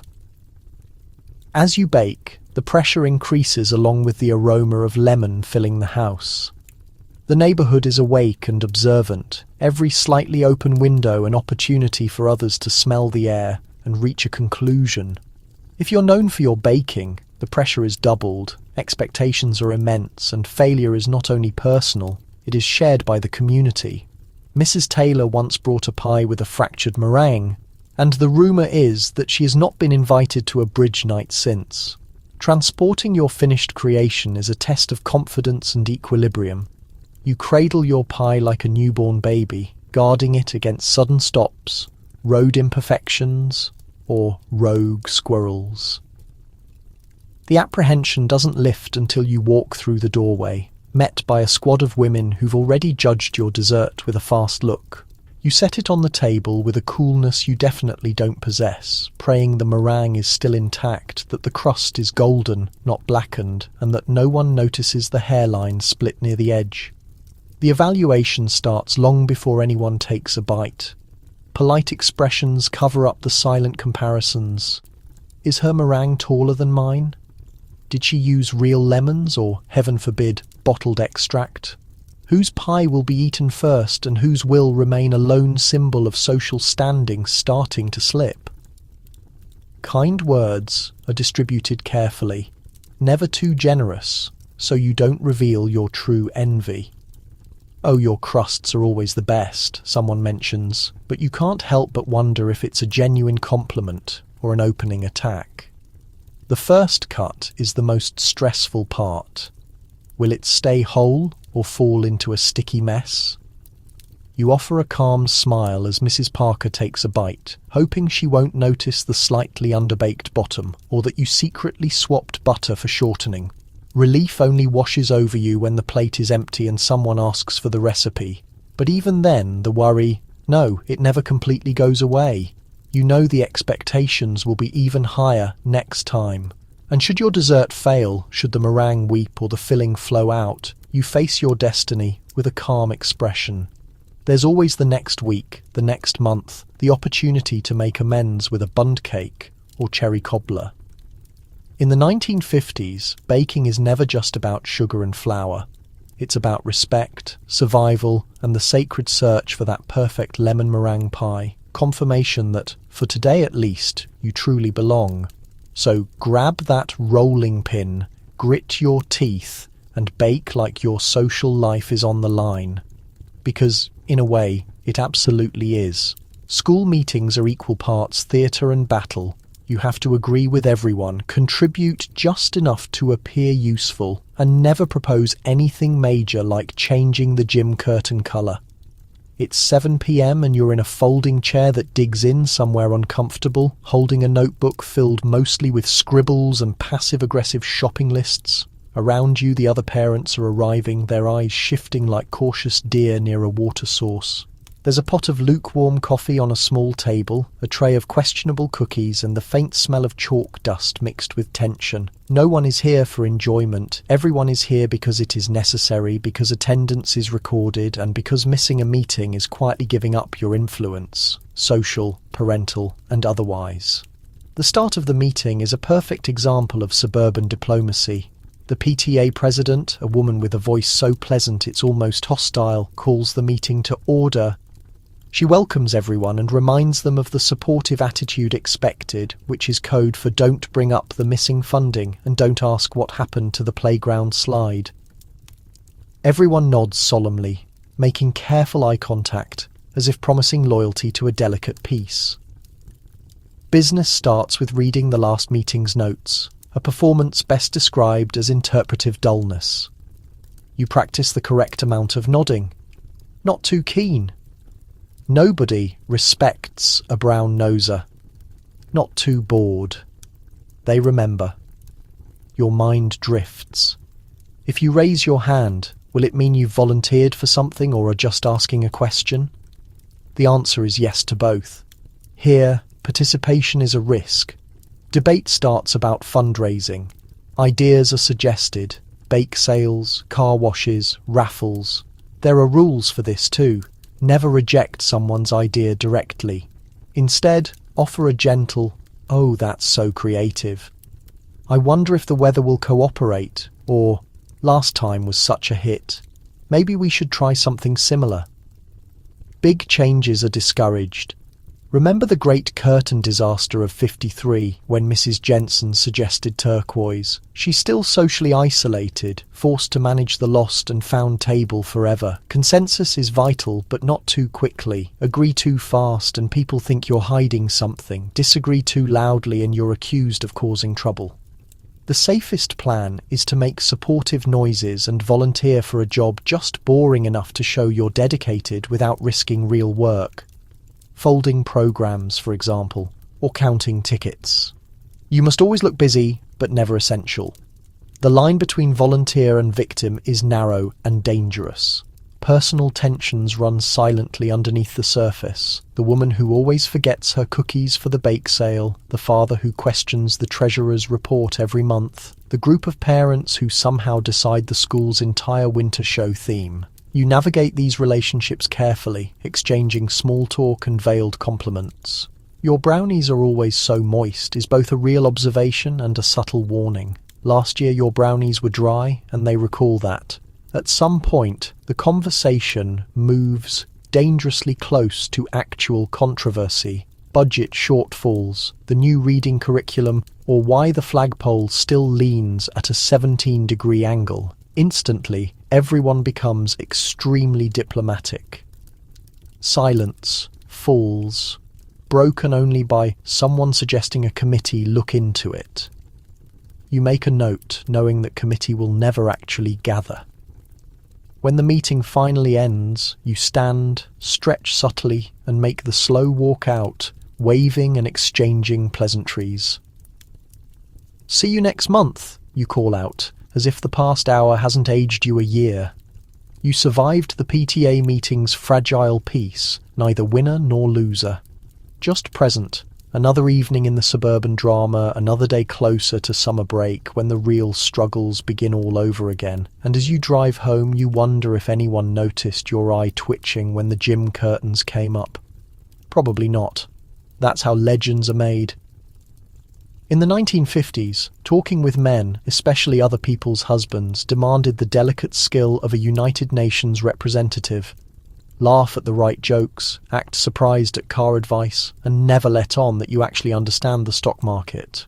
You're at a neighbourhood barbecue, smoke is drifting, the lemonade is sweating, and the men have formed a loose group around the grill, discussing topics that seem incredibly uninteresting but are, in fact, important conversational ground. You approach, plate in hand, navigating the tricky rules that govern interactions in mixed company. Every word, every movement is an act designed to protect egos, praise feelings, and avoid a neighbourhood incident that might become a cautionary tale. The rules for talking to men are subtle but unbreakable.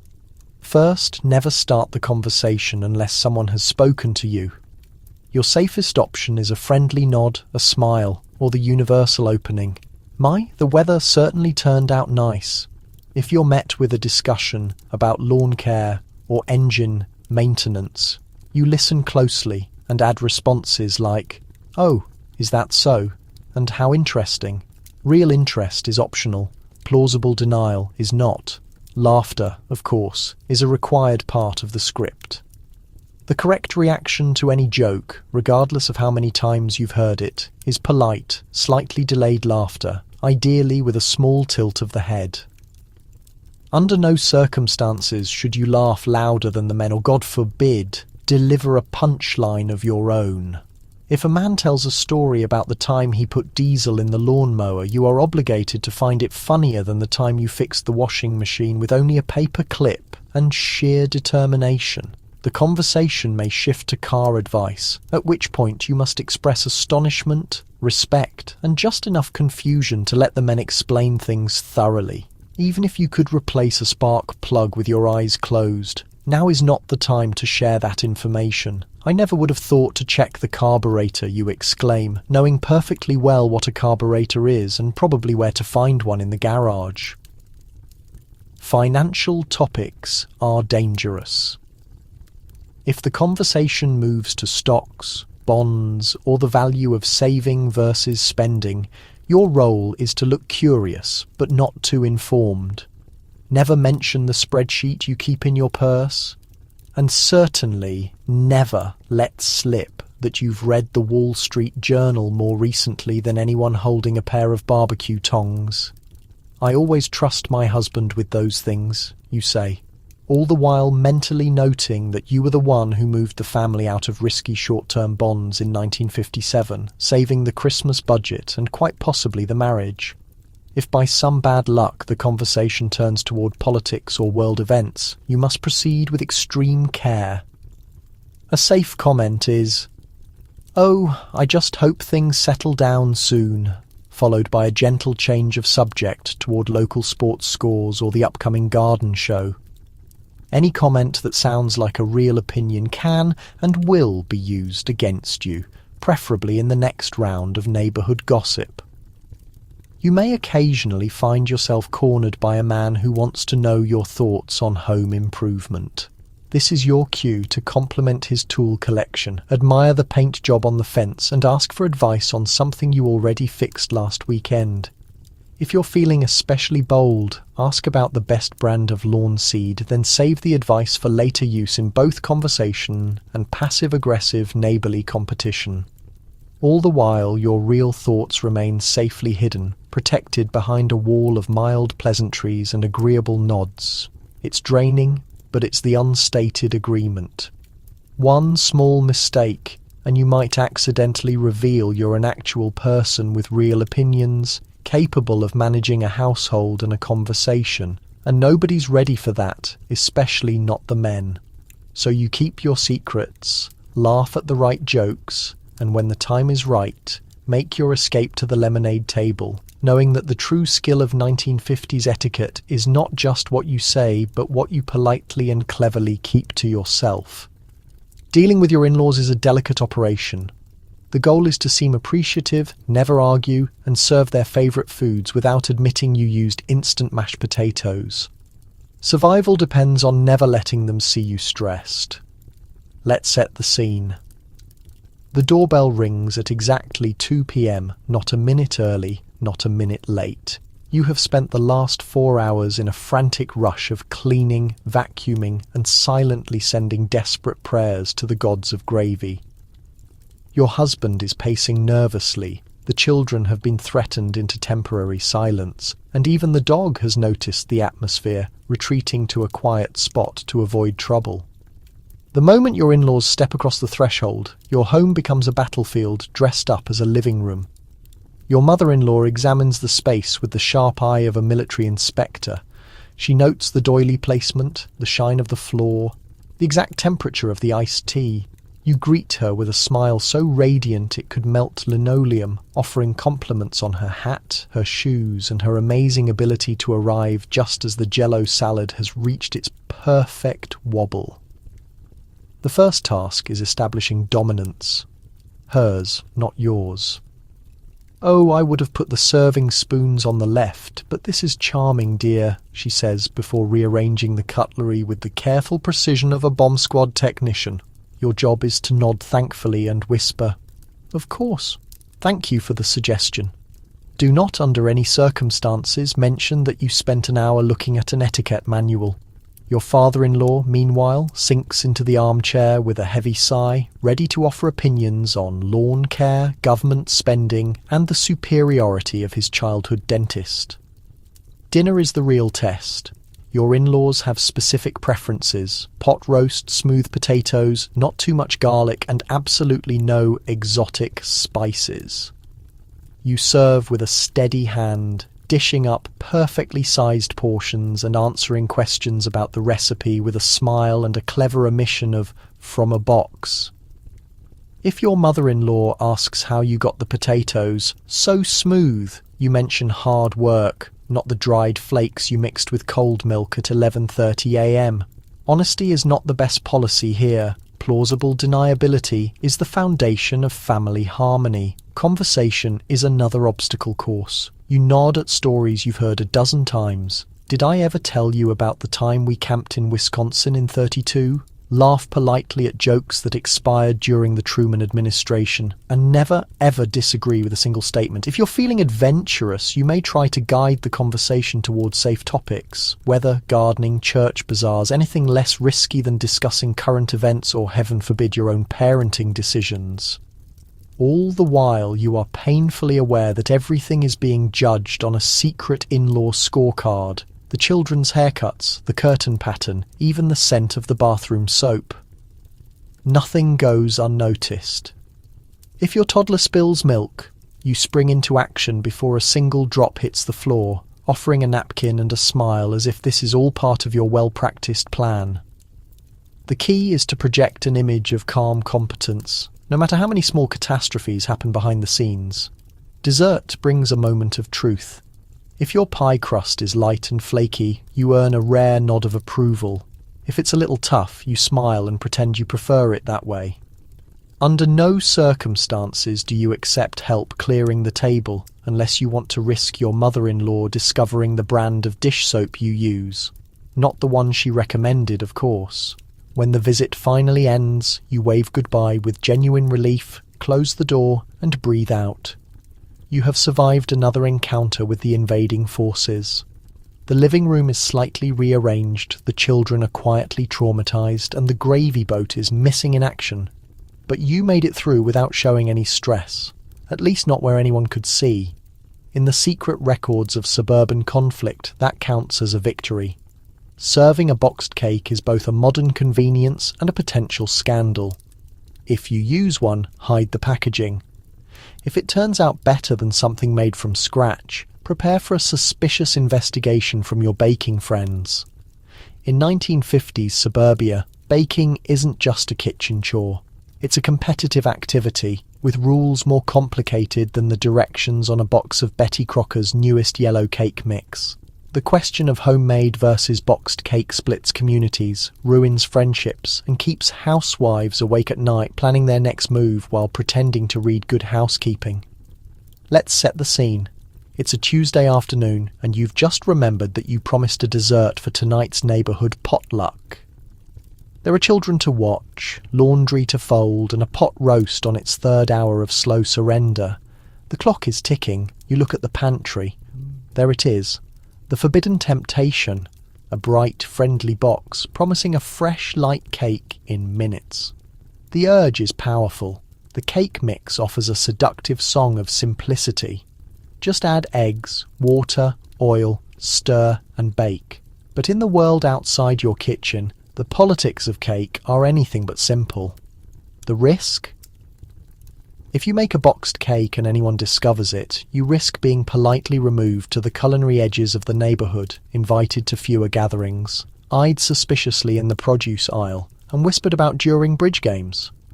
No one says it openly, but everyone knows homemade is a symbol of skill. Boxed is, well, boxed.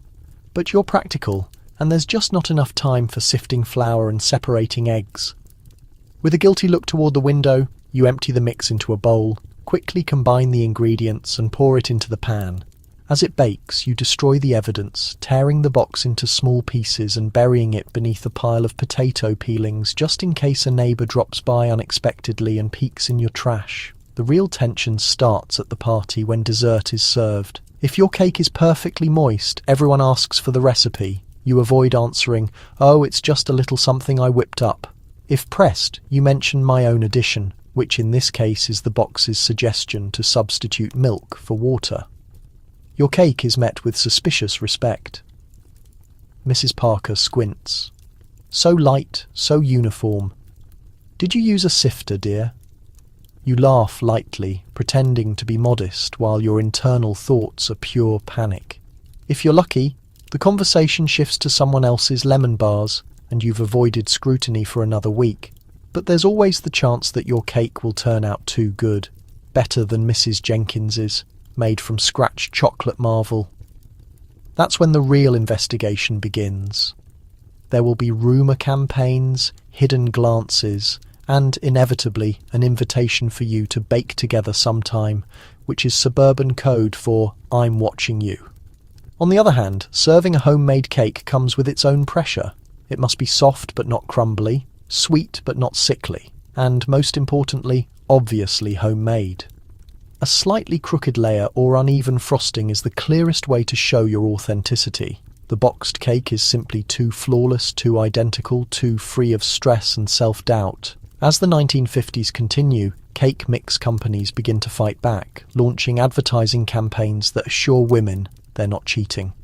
They're modern, efficient, smart. So easy you'll have time for you, the ads declare. But in the trenches of the PTA bake sale, the judgment is slow to disappear.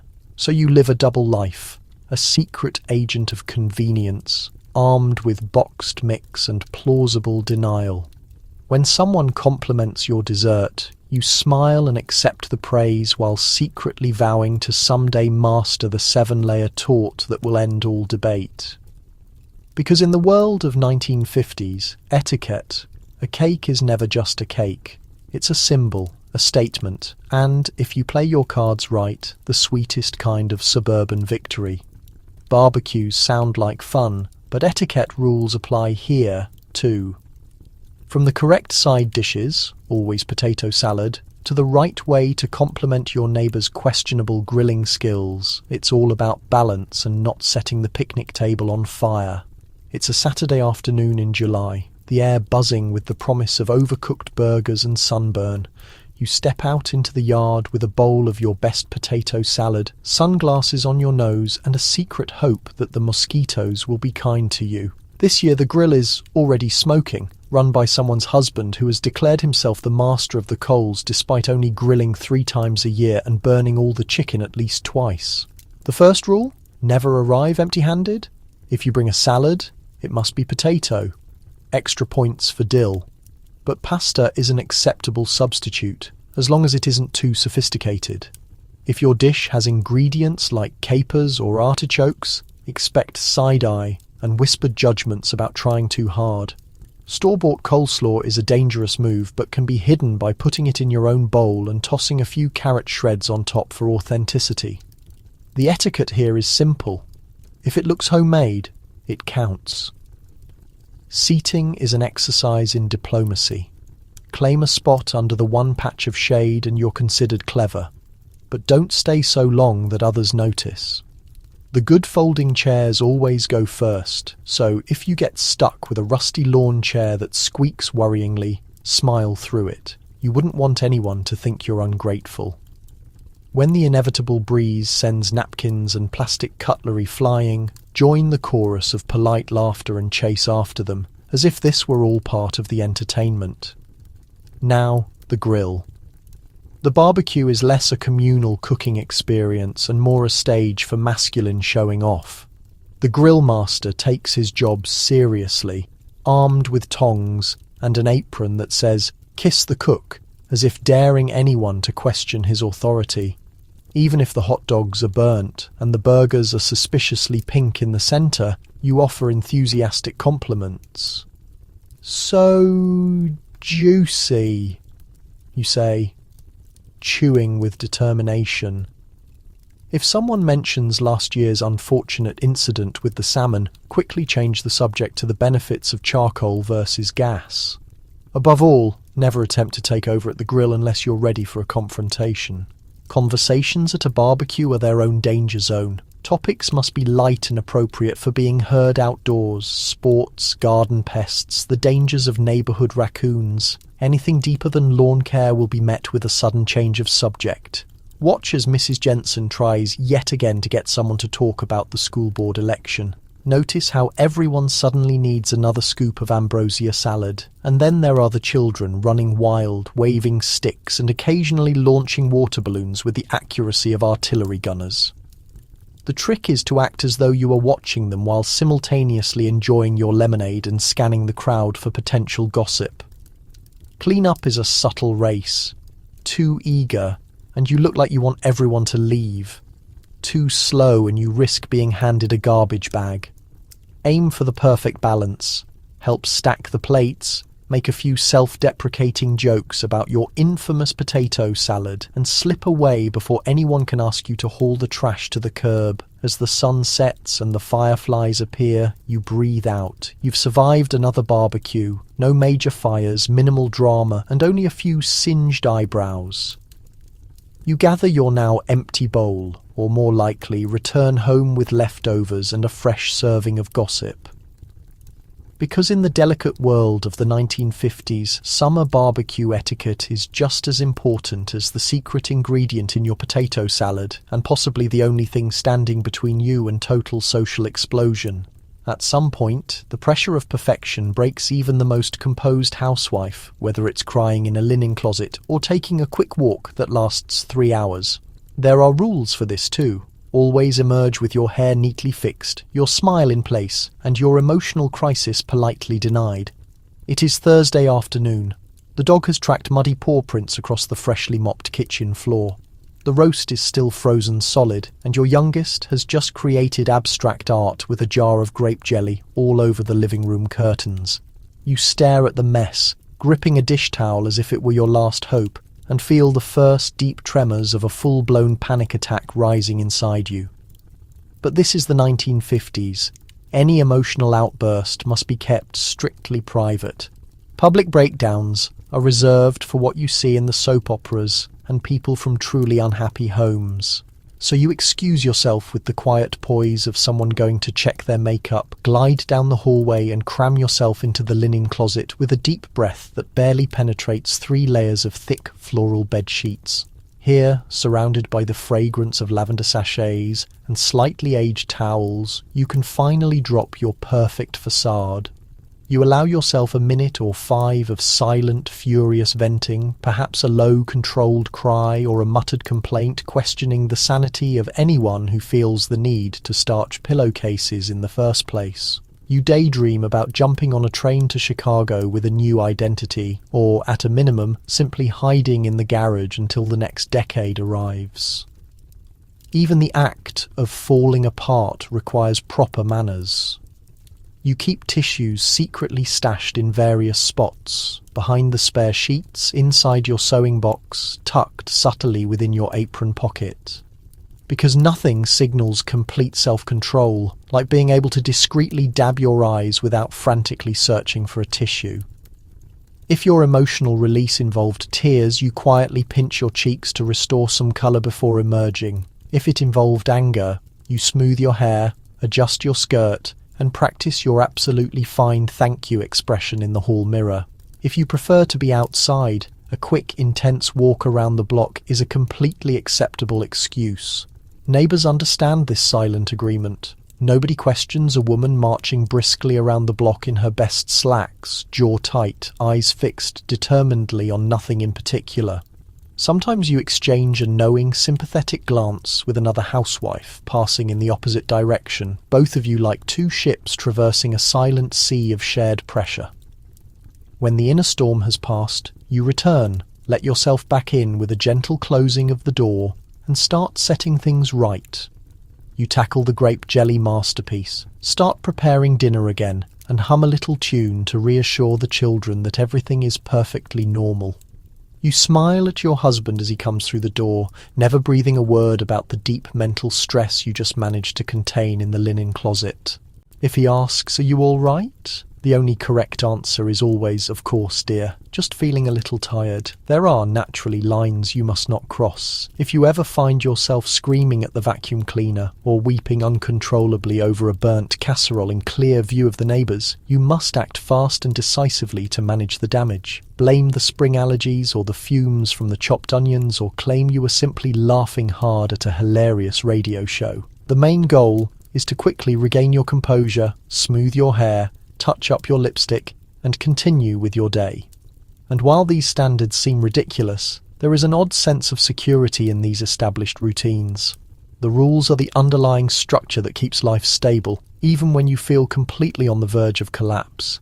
Everyone is secretly maintaining an act, navigating private meltdowns with the same careful precision they use to iron napkins or arrange flowers.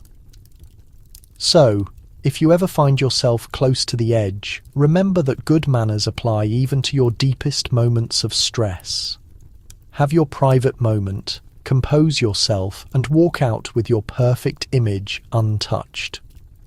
After all, complete perfection is a fantasy, but simply surviving the day, feelings and all, is a quiet, admirable success.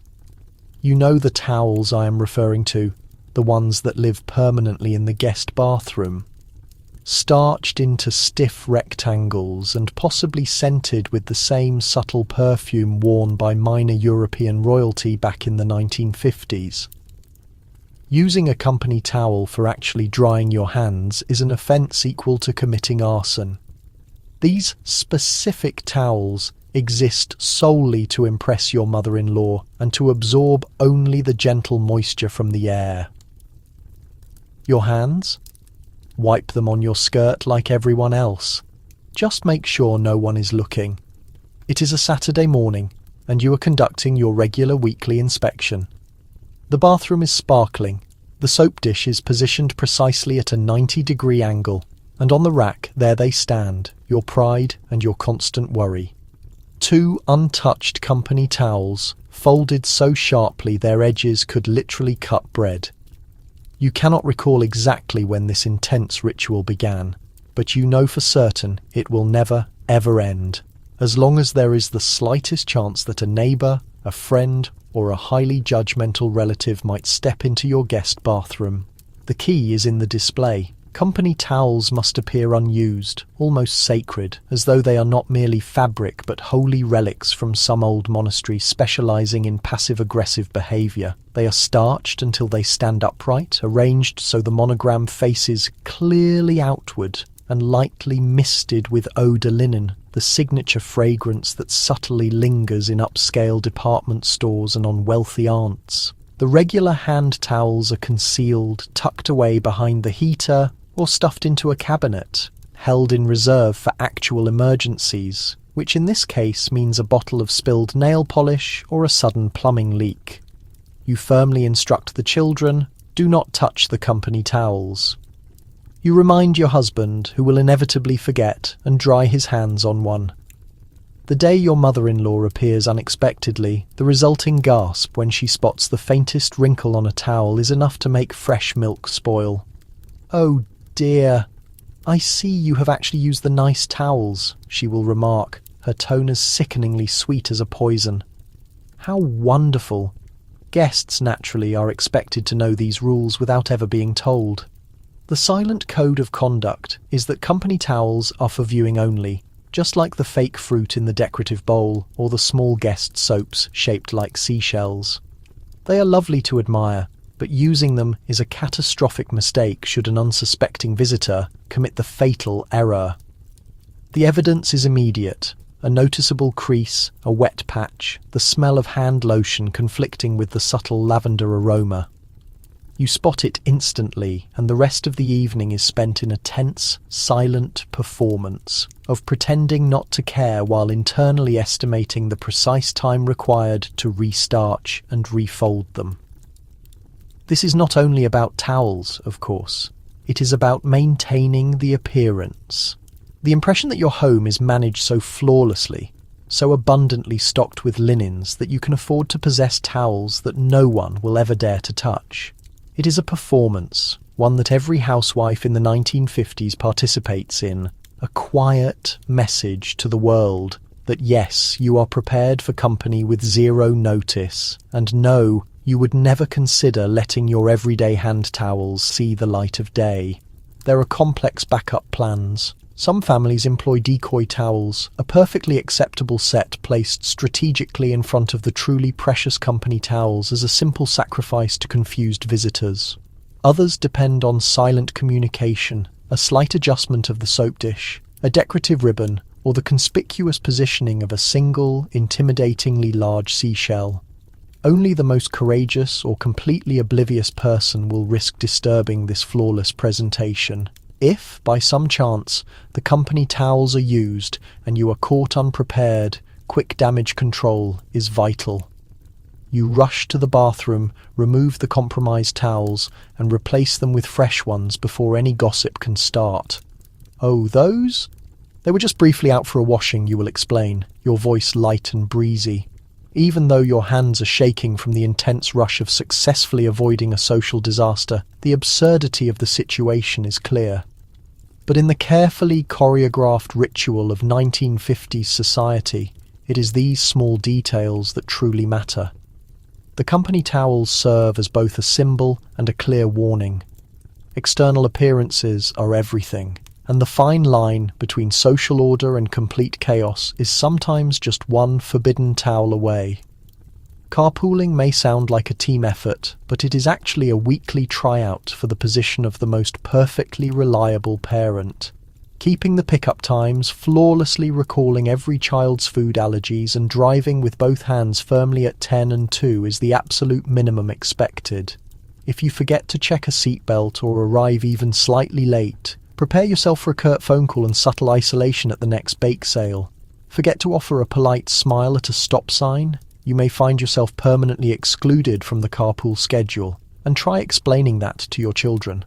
It is 7:05 a.m., and you are staring nervously at a handwritten schedule that is colour-coded, cross-referenced, and threatening to derail your entire week. The phone rings. Mrs. Donnelly is calling to report that her youngest has a sore throat. So now you must quickly rearrange booster seats and reschedule all pickup times. Somewhere in the background, your own children are having their own chaotic morning routine, fighting about who gets the front seat and which snack is least likely to start a car-wide fight. Being the carpool driver in the 1950s is more than just a favour, it is a sacred, important duty. You are fully responsible for precious passengers. 6 children, 3 lunchboxes, a clarinet case, and enough permission slips to cover the garage walls. Your station wagon is meticulously cleaned, inside and out, with emergency tissues placed in the glove compartment and a full container of peppermints ready to be used for bribes or quick treaties. The drive itself is a test of your patience and social skills. Each child must be greeted personally by name and their parents' latest accomplishments acknowledged. Oh, I heard Janie won a star in spelling, and their shoes must be checked for mud before they are allowed within 10 feet of your perfect upholstery. Allergies must be memorized with the intensity of medical school final exams. Johnny is allergic to peanuts, Susie is sensitive to citrus, and Timmy breaks out in hives just hearing the word raisins. The lunchbox transfer is a silent, delicate dance, and shame on the mother who fails to remember that today is hot dog day in the cafeteria. Your hands grasp the steering wheel at precisely 10 and 2, your knuckles white from the pressure of maintaining calm in a fast-moving, noisy box. Small talk is mandatory, but must remain strictly neutral. Stick to favourite school subjects, which teacher is firm but fair, and who owns the best baseball card collection. Anything more revealing or remotely controversial and you risk creating a scandal, a resulting phone call, and the very real possibility of being replaced in next week's schedule. Punctuality is the true measure of your capability. Arriving even 60 seconds late causes a chain reaction of worry. Mothers waiting at the curb tap their wristwatches and quietly take notes. Children look at you with a mix of disappointment and genuine fear. If they are tardy, the shame will last for generations. Arriving too early, however, is just as complicated. You must never appear overly eager lest you seem desperate for approval, or worse, that you have absolutely nothing better to do than drive slowly around the block in your practical sedan. The drive home presents its own challenges. Backpacks suddenly seem to multiply, snack wrappers find their way under the seats, and the children are wired with post-school energy. A small argument starts over a trading card, and you settle it with the wisdom of a diplomat, all while making the slowest left turn in history as Mrs. Jensen waves you past her hydrangeas with regal importance. When the last child is safely dropped off, you exhale a deep sigh of relief, check the back seat one last time for any forgotten mittens, and mentally review tomorrow's busy schedule. If you managed everything flawlessly, no accidents, no tears, no late arrivals, you might receive a hushed compliment at next week's coffee morning, a slight nod of acceptance that confirms you have successfully survived the carpool trial for another week. But let your standards slip. Be late for pickup, take a wrong turn, let someone forget their clarinet, and the social consequences are swift and painful. Your name quietly disappears from the rotation. Your kids start asking why the Johnsons no longer ride with you, and you suddenly find yourself inexplicably in charge of baking all the cupcakes for the spring fundraising event. Carpooling in the 1950s is an equal mix of logistics, neighbourhood politics, and high-stakes social etiquette. Buckle up, smile politely at every single stop sign, and remember that the true path to social approval is always paved with good intentions and at least 3 emergency snacks. Every single week you are expected to appear at the local beauty parlour like a gladiator entering an arena, only with significantly more hairspray and thankfully fewer lions. The actual challenge is not getting your curls exactly right, it is surviving the barrage of local gossip. Fail to react with shock at the latest scandal and you are labelled as suspiciously uninterested, but share even a little too much information and you become this week's main topic of conversation. Ultimately, the visit is less about your hair and more about escaping with your private life and your self-respect intact. Let us picture the scene. It is Friday morning, and the air is thick with anticipation and the smell of Aquanet hairspray. The beauty parlour is already buzzing with the quiet murmur of rumours, the distinct click-clack sound of plastic curlers, and the sharp, expectant snap of a fresh vinyl cape. Rows of large hairdryers line the walls like strange, futuristic guards, each one humming loudly with the hidden secrets of countless households. There is the faint, continuous scent of perm solution mixed with the underlying nervous energy of things left unsaid. You settle into your chair, which is upholstered in a faded mint green, tightly clutching your magazine, not to read, but to use as a protective shield against any prying eyes. Your stylist, Marge, approaches you armed with a comb and a look of shared conspiracy. She has heard absolutely everything, knows everyone in town, and could cause the entire local social structure to collapse with a simple, well, I really should not say, but the rules of engagement are clear. Politely greet every person, offer one sincere compliment. Oh, Doris, your highlights are exceptionally bright this week, and prepare to navigate the complex maze of salon small talk. The conversation starts harmlessly enough. The weather, last week's church fair, someone's prize-winning begonias. But it only takes one casual remark. Did you hear about Betty's new mailman? To start a chain reaction. Within minutes, the salon is filled with whispered stories. Mrs. Peterson's peculiar shopping trips, the actual reason Mr. Jenkins is consistently working late, and the strange case of the Johnsons' backyard fence, now painted bright blue, which everyone agrees is both extremely daring and deeply suspicious. As you are spun around to sit under the dryer, the real performance begins. You must react with precisely the correct degree of shock. She did what? Sympathy, bless her heart, and total indifference. Well, I suppose we all have our small secrets.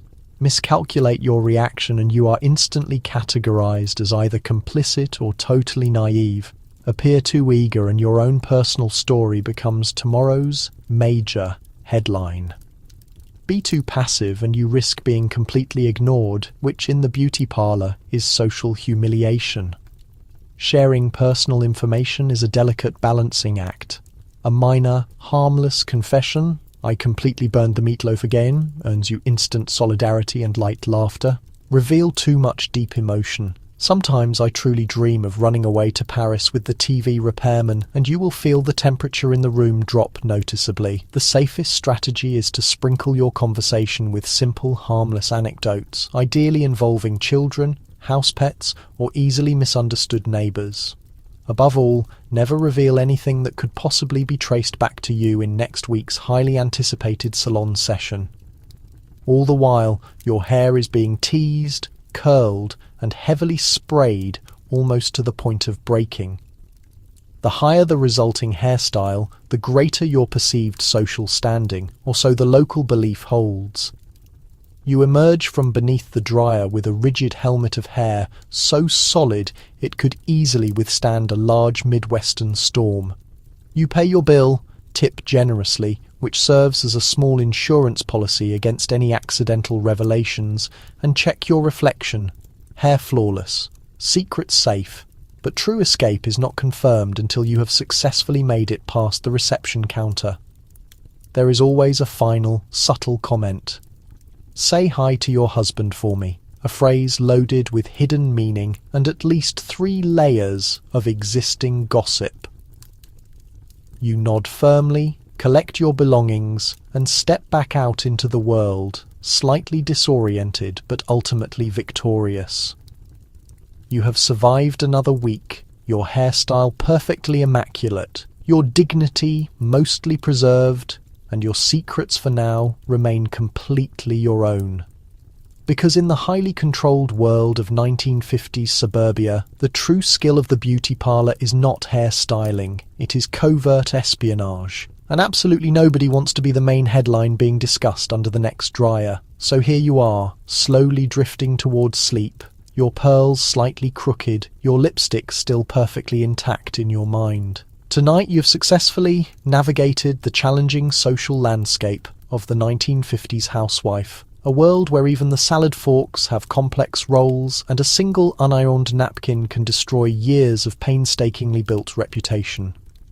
You have made your way through a territory of gloves, casserole disasters, and silent neighbourhood treaties. You have handled the sheer panic of unannounced visitors, the genuine terror of mismatched towels, and the constant competition to see who can bake the airiest lemon meringue pie. You have mastered the delicate choreography of morning coffee gatherings, Tupperware-related diplomacy, and the complex wordless signals communicated by backyard laundry lines. All of this in a single day's work, plus 1 or 2 necessary meltdowns executed with discreet, almost heroic style. It is easy to find humour in these absurdities, and we should. The rules were clearly ridiculous, the constant pressures were immense, and the expected standards were simply unattainable. But beneath all the rigid etiquette and polished smiles was a quiet, deep form of inner strength, a firm commitment to create a sense of community, maintain peace, and find some measure of joy, or at least a dark sense of humour, in the relentless daily routine. Every awkward curtsy, every single forced smile, every perfectly starched shirt was a small, quiet act of resistance against the surrounding chaos and the uncertainty of post-war life. Ultimately, these women were not simply following a rule book. They were actively making sense of a world that was constantly moving the goalposts and inventing new, strange salad recipes just to keep everyone on their toes. So as you settle deeper and more comfortably into your bed, unironed sheets and all, perhaps whisper a quiet note of thanks for the modern comforts you enjoy today. No one is actively judging your towel folding technique. You are completely free to eat Jell-O or not, to let your skirt hemline be whatever length you prefer, to decline attending PTA meetings, and to answer your phone while still in your pajamas. You have successfully survived another night in history's strange funhouse. And that, in itself, is definitely something worth celebrating. Because if there is one clear lesson the past can offer us, it is that people have always found unique ways to endure, to adapt, to improvise, and sometimes simply to laugh at the impossible expectations placed upon them. History may be truly absurd, but then again, so are we, and that perhaps is the greatest comfort of all. Good night, and may your own dreams be completely free of any unexpected surprises.